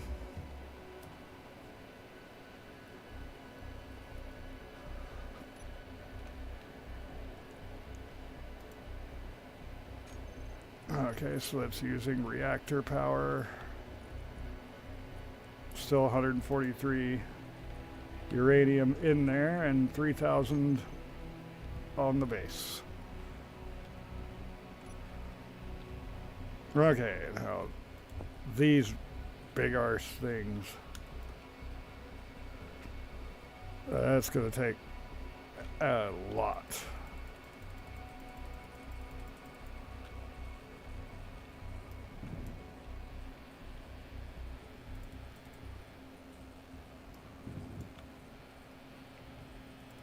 But fortunately, since I went and picked up the gold, I think I have everything I need to get all these made. We will see. I'll probably have to go out for gold as a test on this thing, and or iron.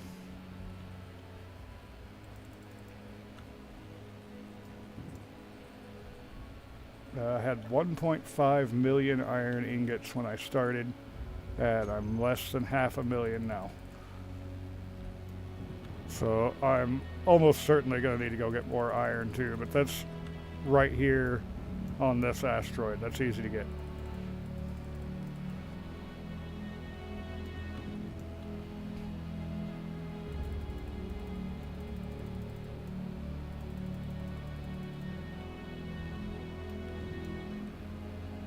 My God, 960 thruster components each.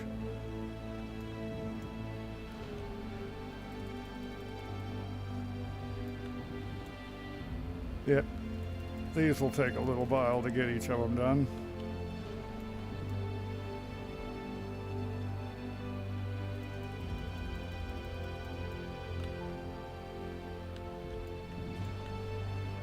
Well, there's a third of the thruster components.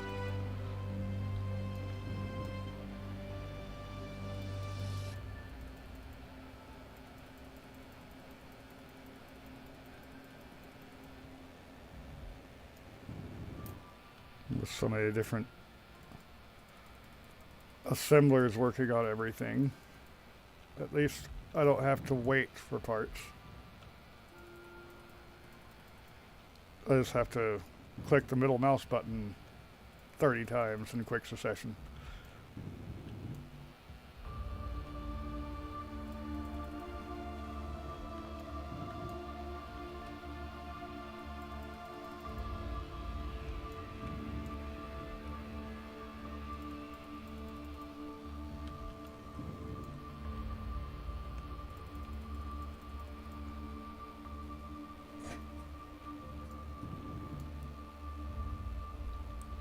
Rats are all waking up playing in their cage behind me. Fortunately, when I first came down here this morning, I went ahead and gave them their rat food while they were still asleep. And the wife will be waking them up and waking up and getting them their fresh veggies before long. Okay, what's the holdup?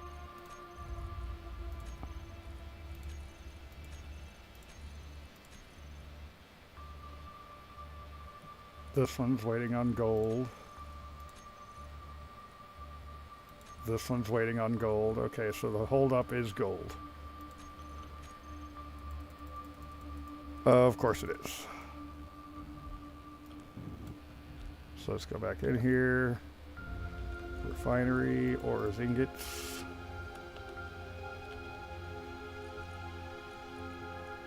It's pulling all of that out immediately.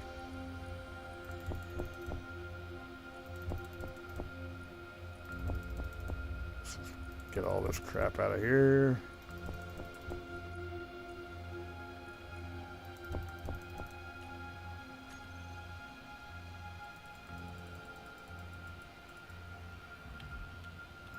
So close to getting that one large thruster finished.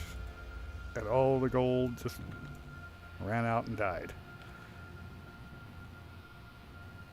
So let's go ahead and see something here. Refineries on this side. Gold ore on this side. Let's just fill these up.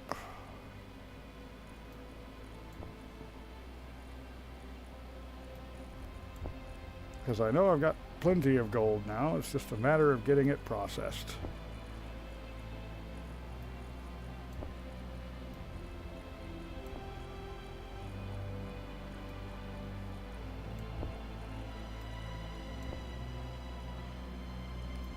Absolute monster chunk of gold I had picked up. Because I'm tired of running out of it.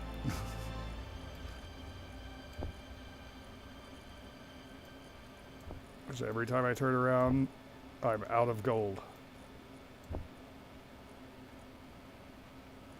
Okay, so let's go ahead and go back to ores, ingots, and dump all of this in there. That'll make it easier for next time.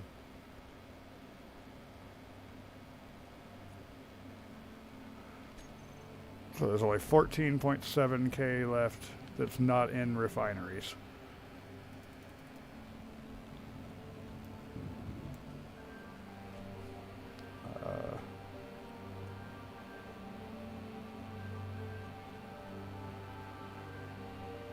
And apparently the daughter person is having a short day at work.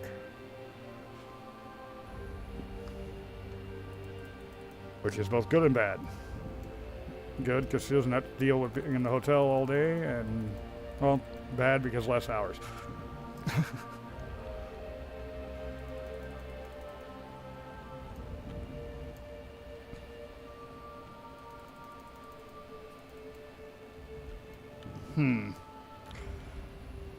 Had it not been for this gold issue, I actually would have been able to get all of this done very quickly, I feel.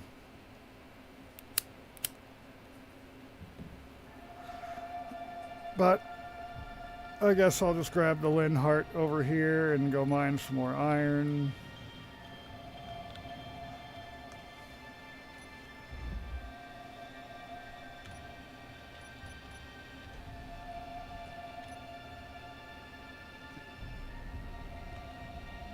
Gotta remember I'm on the bottom, which means I have no room to actually go anywhere under there.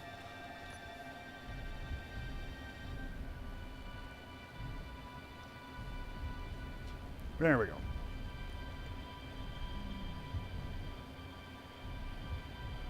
Get over here to my nice iron hole.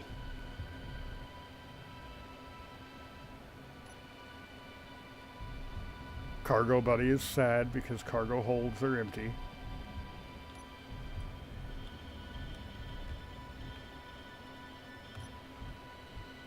As soon as I start mining, he gets happy. Mining ship wants to mine.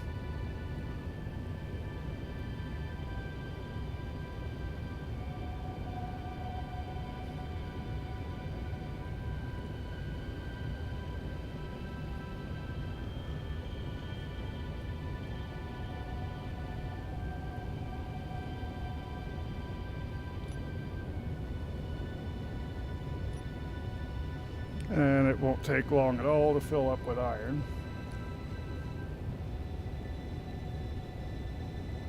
Never really does.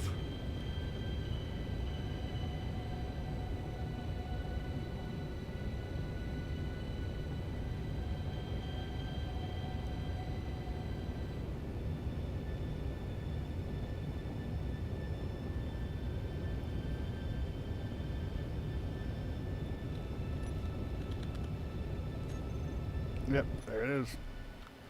Full of iron.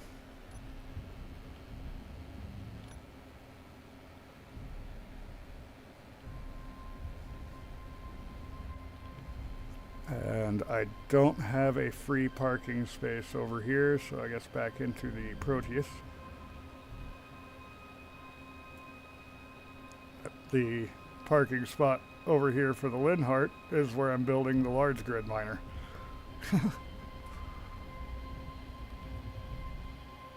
I'm actually very glad I haven't done the second story over there that I wanted to do, because that would make it very difficult to have built that over there.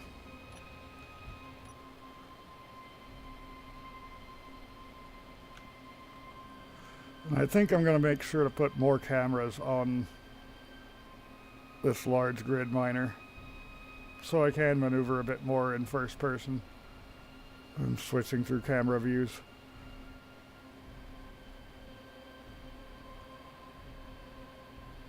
And it has been a little bit since I've used my hanger in here, so I may as well.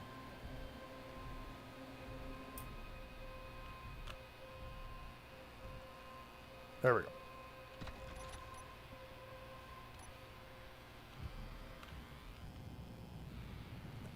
So maybe that wasted enough time to get me finishing this one thruster anyway.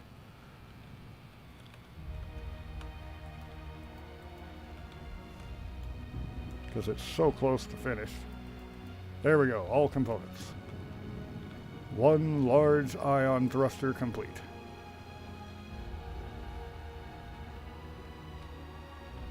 Let's see, let's just go ahead and make some steel plates. I don't know why I'm going in there typing steel. First I need to make it. I know I don't have any.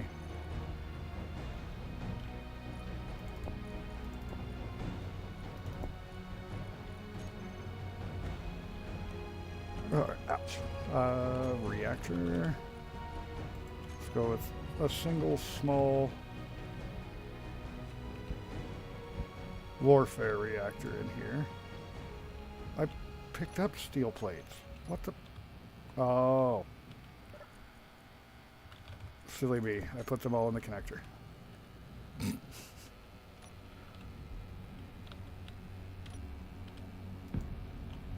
Okay, so there's that. And I need 2 small thrusters. Still have the thrusters here.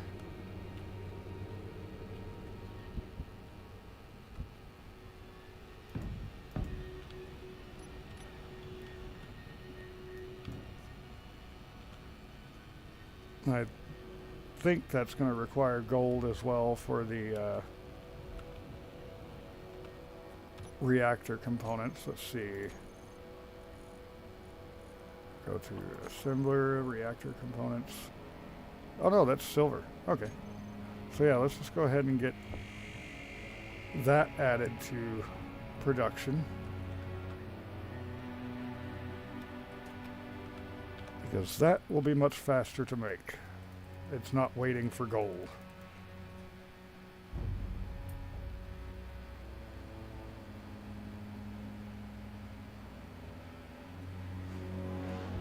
Yeah, I remember that mod too, Witchy.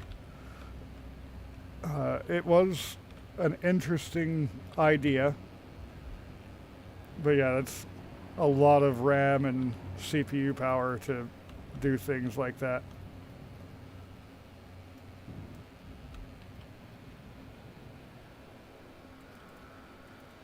I am thinking about putting on the camera panning mod, but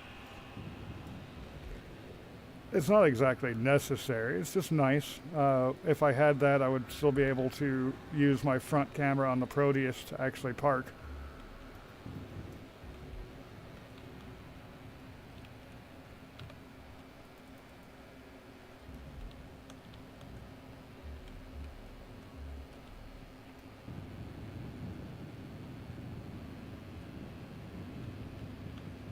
There we go. How are we doing on gold?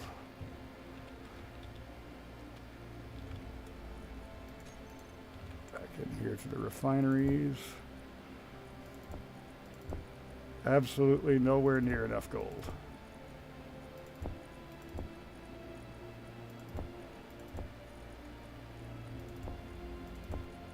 Well, I should at least be able to work on these small thrusters. I should have enough for that. And then I'll have all of my small thrusts done anyway.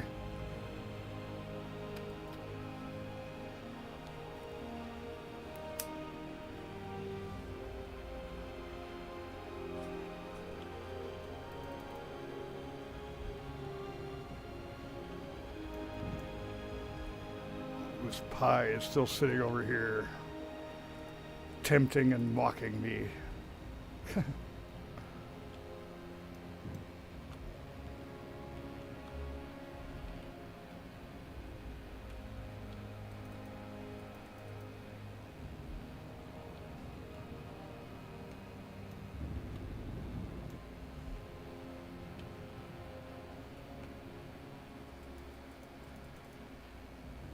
There we go. There's one of those down thrusters complete.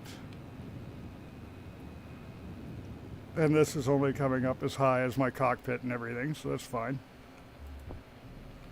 As long as I can make sure the cockpit is making it through, everything behind it's going.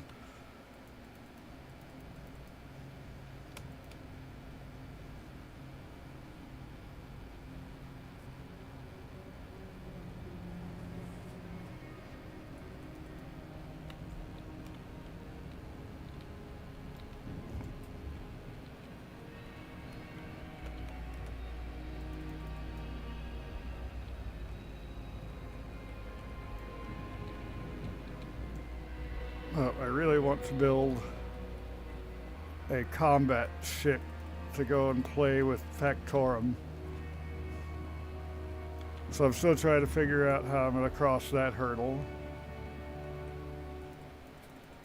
Because as I said earlier, the plan that I did have was a half-baked plan, not thought through all the way, and it's not going to work.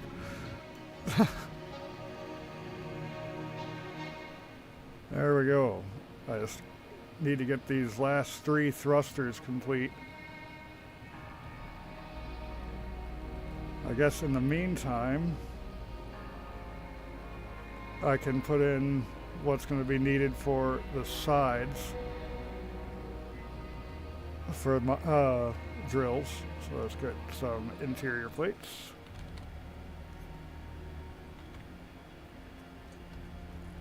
Don't have any, so I'll go ahead and make some of those.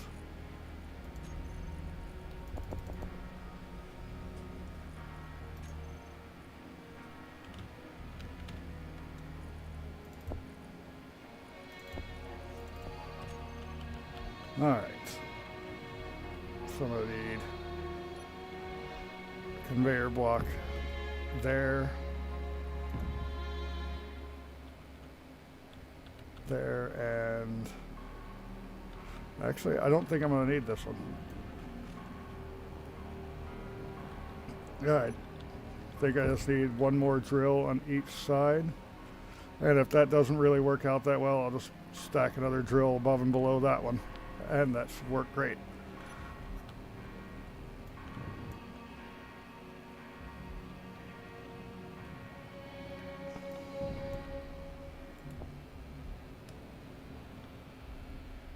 So let's get those built up.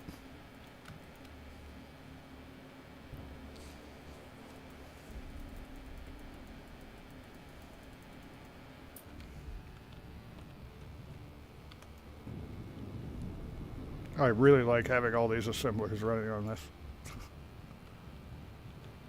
So quick. And that's important. Everything has been so very slow for me this whole series.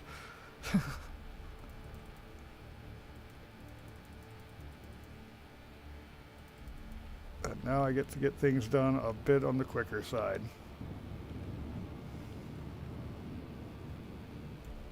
Proper infrastructure is nice. Alright, so I need 2 steel plates.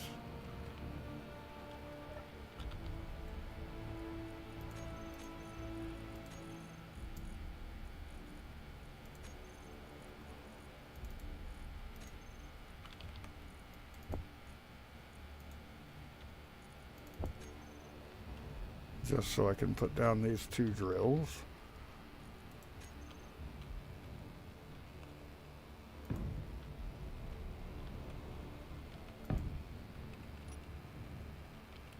Yeah, those should cover everything being able to tunnel. We shall see.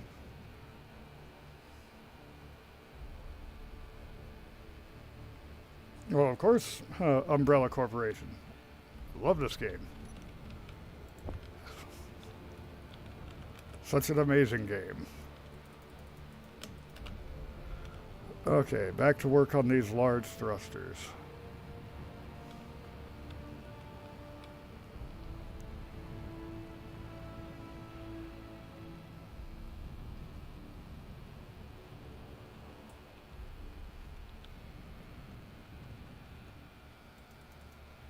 Oh joy. These things are going to take forever to get done.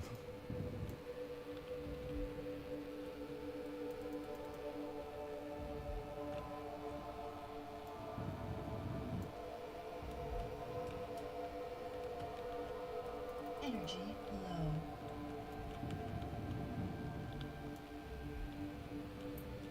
low. And of course my energy is a problem, as always. Let's go ahead and get some water while I'm in here.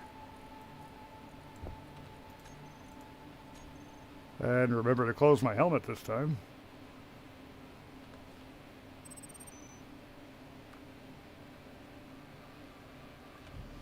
Another unknown signal.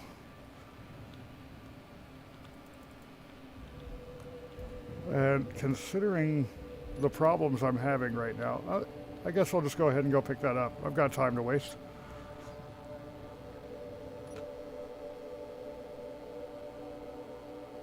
Since I'm still waiting for it to process all of that gold.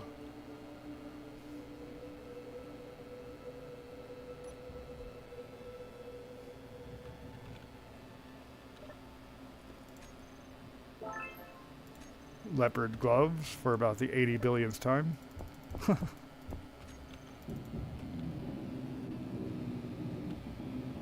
Let's cut all this down. Not really worried about the parachute, so I'm probably just going to leave that.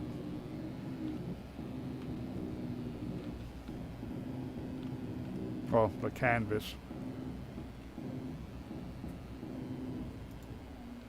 I may as well, I've got room.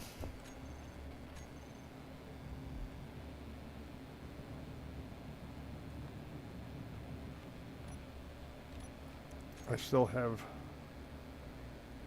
my uranium online for some reason.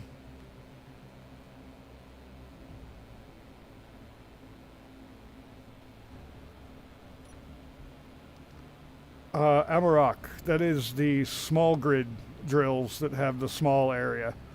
The large grid drills, as I found in a previous series where I was hanging out with a streamer, people will complain at you if you have them all stacked onto each other.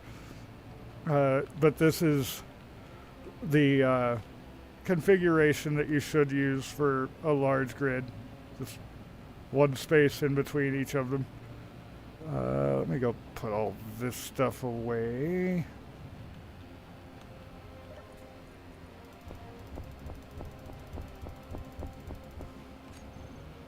How are those refineries doing? Still dumping all of their gold directly into the assemblers to make thruster components for the one thruster I'm working on right now. And I still have 2 more. But I've almost got this thing online. So I'll just need a name for it before it winds up being the space worm.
Actually, you know what?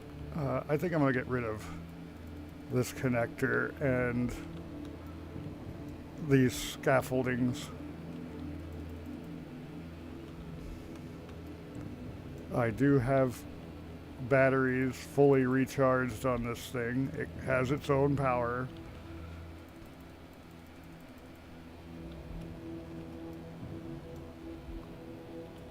So yeah, let's go in here, grab my batteries.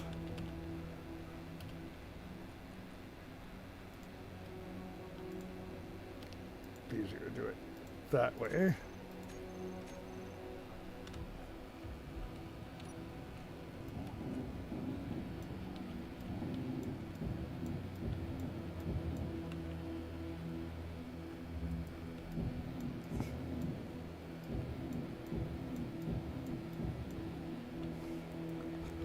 There we go.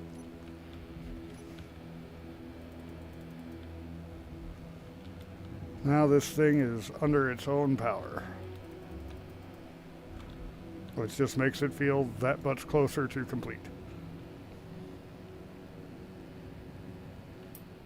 And I guess before I get these two large thrusters done, I'll get all my drills built. Let more of that gold cut out.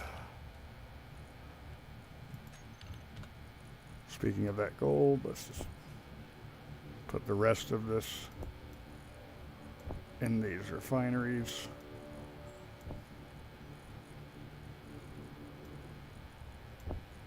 There we go.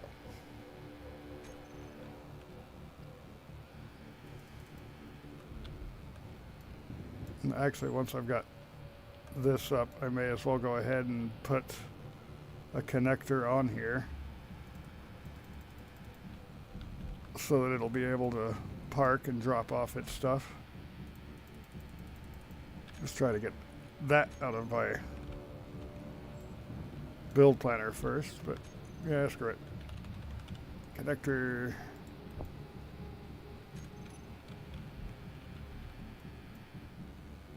Because I already have all of the stuff in there for it.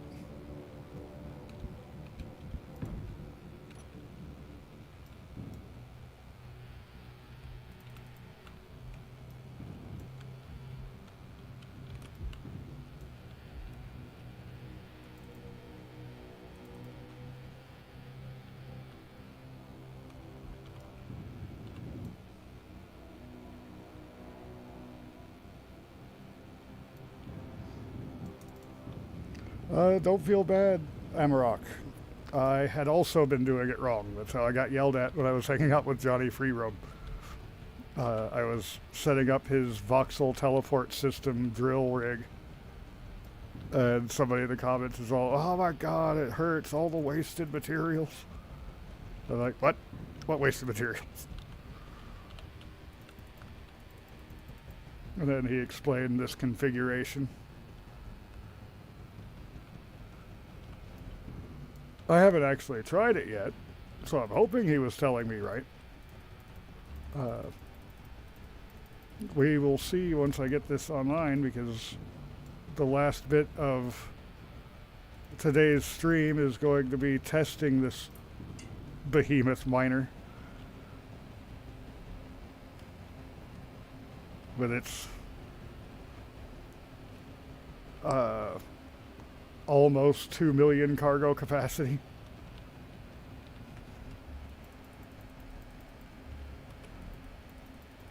Originally, I was thinking about putting a refinery or two on this for cutting through stone, but I decided with my nice 12 yielded refineries here, I may as well just bring the stone back.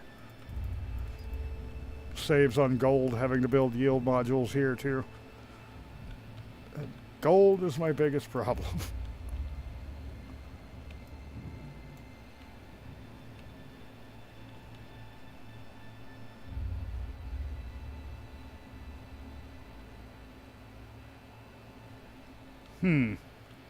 Yes, we will see. Fortunately, if I have to reconfigure this, it shouldn't be that hard. Let's just take out the conveyors and put in drills. That will mean having to figure out a new place for the camera.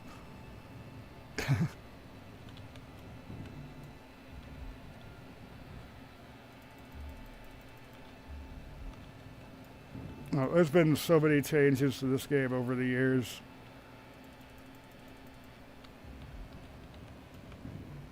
I haven't been able to keep up with it. I wouldn't be surprised if the wiki missed a thing or three. Ah, gold, you're holding me up so bad. Actually, once I get this one thruster online, I can probably go test it.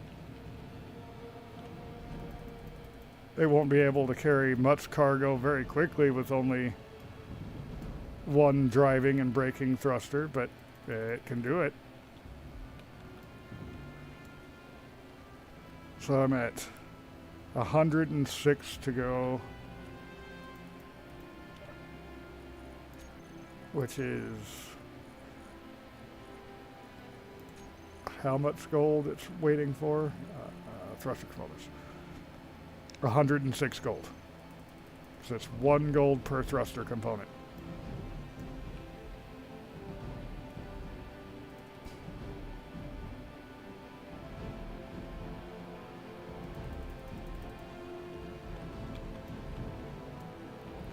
Yeah, rather than watching wikis, I spend an awful lot of time watching YouTubers, streamers, videos on playing this game, because everybody has little tidbits of information that they add in, and I've been working on collecting that all myself for years.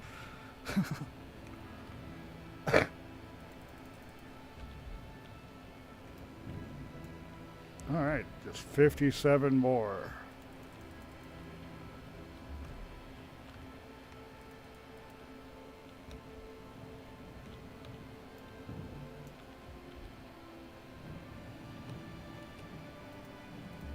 Come on, assemblers. Indeed, I am back. I let myself get distracted with a bunch of tabletop stuff for a whole week. Between working on writing mine and jumping in with Esper the Bard and his server and what he's trying to do with his West March campaign.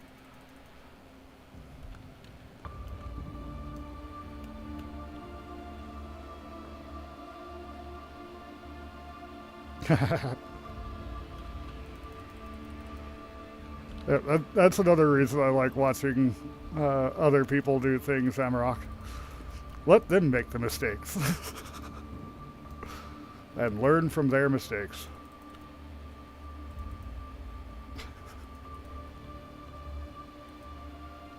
Oh my god, I've got it. That should be enough to actually have this flyable. Yep, it flies. So now I just gotta get these drills.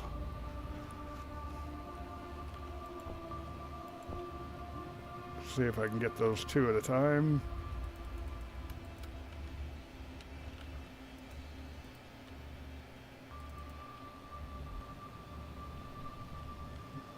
Because once I get these online, I can give her a test.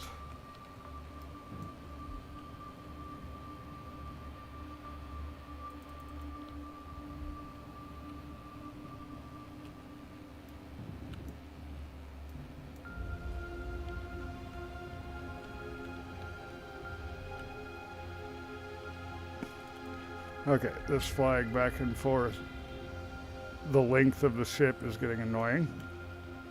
I have some space behind me.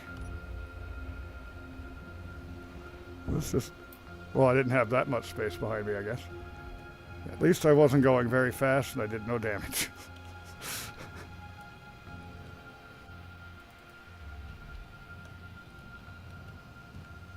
The new collision speed limit for Space Engineers 2 is going to be nice, just like the new speed limit. Up to 20 meters per second without damaging anything. That's going to be very nice.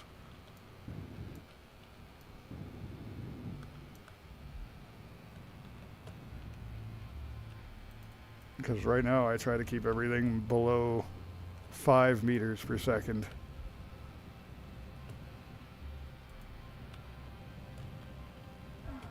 Ouch, didn't go far enough back. No eyes in the back of my head.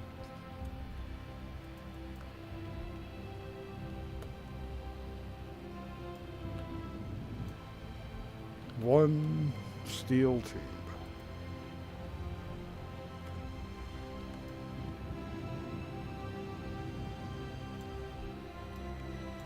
Realistic inventory is kind of painful.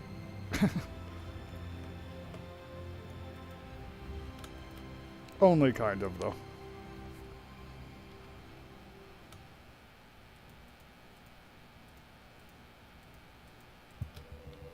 Okay, so I put everything in there for 8 of these. Need 4 more.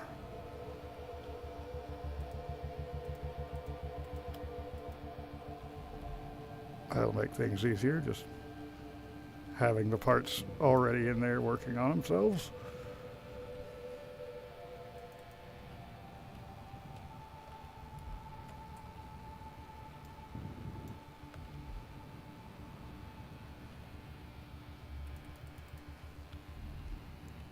Actually, I know that every component that's going to be in there right now is going to these.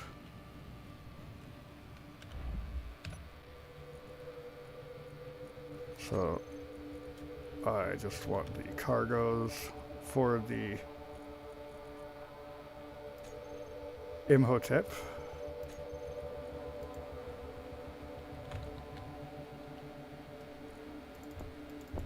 And let's just look at assemblers and grab all of this stuff. Much easier way to do it. I'll actually use my welding shit.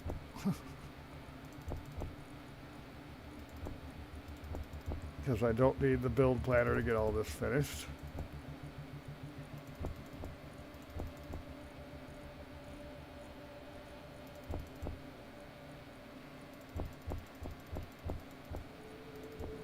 Alright, I'm going to go ahead and roll a smoke while this is working on making all of those parts.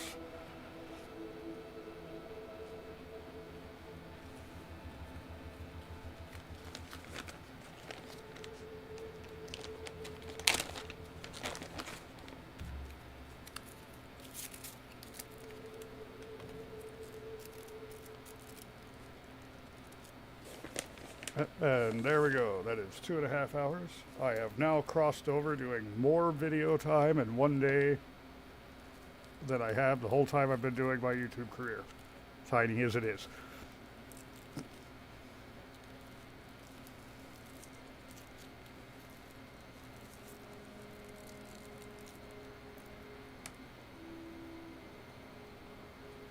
I had a feeling this was going to be a 3-hour stream.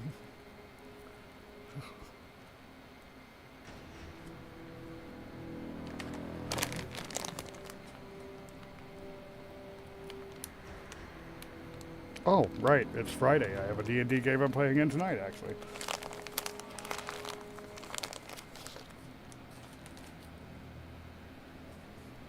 Talk about feast or famine. For 32, almost 33 years, I've been a forever dungeon master, forever GM, very rarely getting to play in tabletop games, mostly just running them. And now I'm in 3 different campaigns as a player.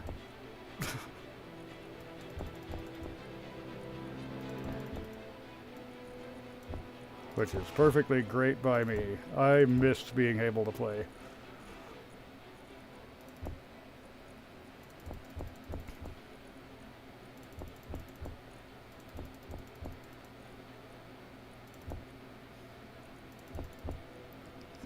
Okay, that about looks like all of the parts. It's not throwing any more into there, alright. Imhotep, you get to do things today.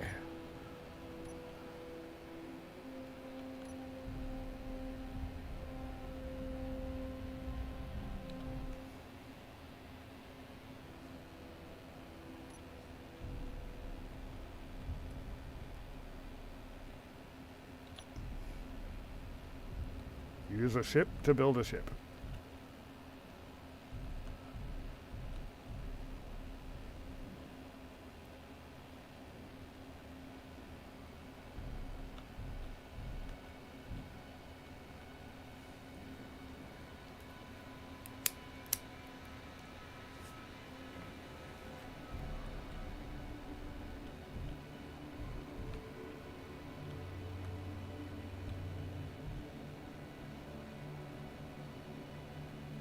Okay. What? What are these missing that it's not building up? Computers. It never gave me any computers. It never gave me any computers. I will get those afterward then. Just try to make sure I get everything else into here. And know that I have to get a bunch of computers.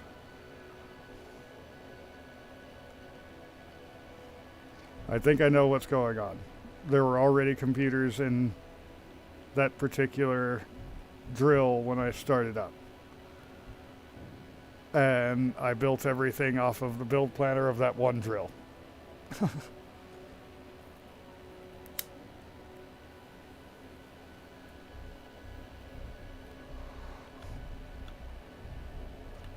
That's alright. 5 computers per drill isn't too terrible. I can come up with that and do that by hand.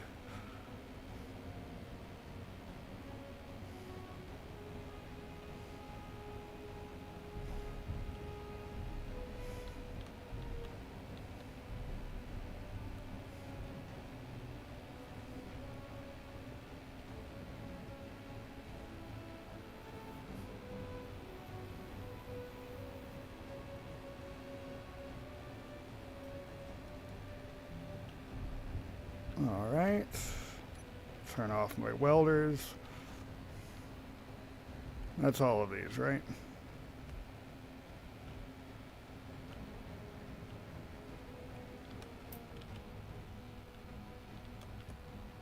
Yep. All just a bunch of computers.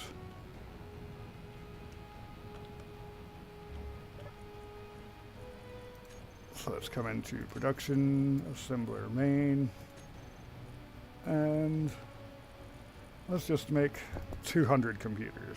I'll use them all at some point or another.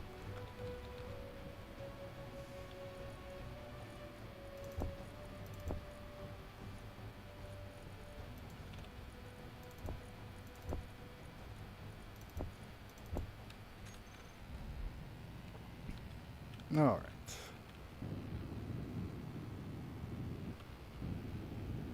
Drills online.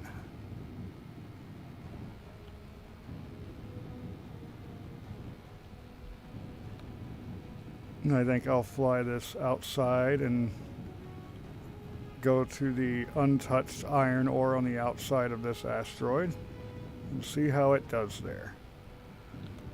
Because I used up most of my iron building this thing. Oh, missed one.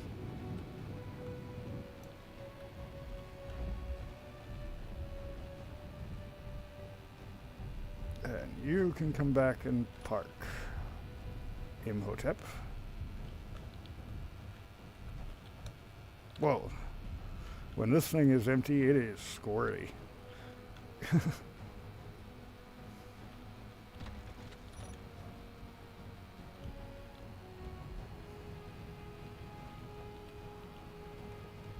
Alright, so let's just bring down the drills. Yeah, those 8 gyroscopes seem pretty good while it's empty.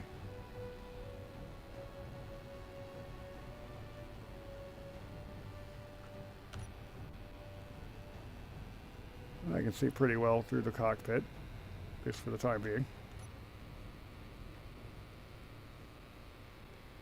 And let's see. That chunk of iron ore on the outside, I think, is over this way. Yeah, there it is. It was just barely hiding from me. Wrong button. I also need to put lights on this thing before I can actually call it complete.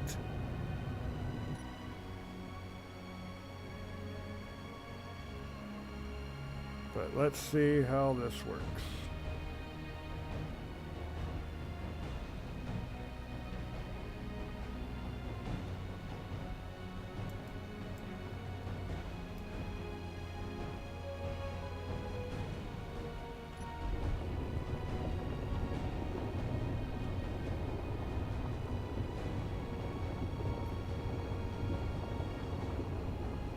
Yeah, it seems to be cutting it up properly.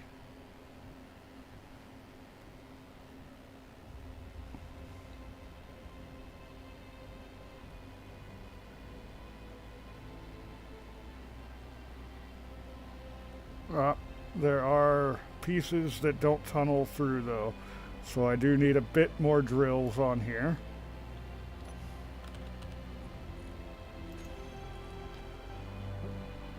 But, you know, that's not bad. Over 1 million ore just for dipping my nose in for a second. I like it. So it's got some finishing touches to do and everything. I'm going to try to not be such a naughty YouTuber and actually get videos done more frequently again. I liked doing them daily. So I will come back tomorrow and I'll have the unfinished blocks on here, the 2 thrusters welded up, and we'll actually do the finishing touches on this, which includes naming it, because it definitely needs a name. So feel free to throw comments down on the video here with any ideas you have for a name for this thing. I'm just going to pull back over here and park.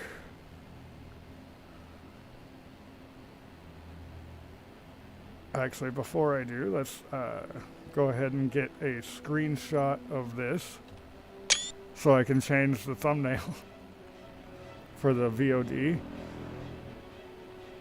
This needs to be reversed in. Boy, she's long. Yeah, she's real long. Oh, all the scrapes. Okay.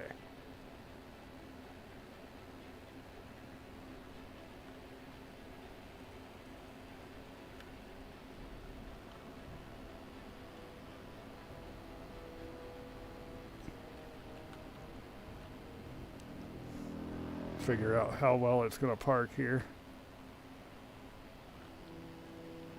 Whoa, wrong way.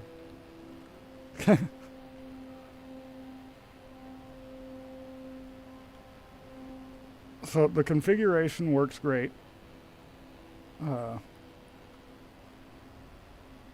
I just need a few more drills towards the top and one more drill towards the bottom.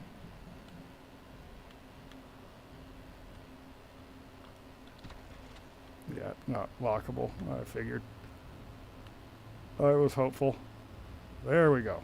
Now it's lockable. Hit these batteries back to recharge.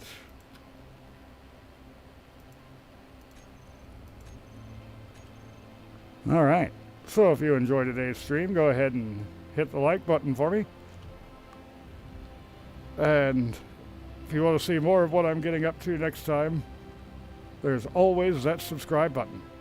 So until next time, have a good one.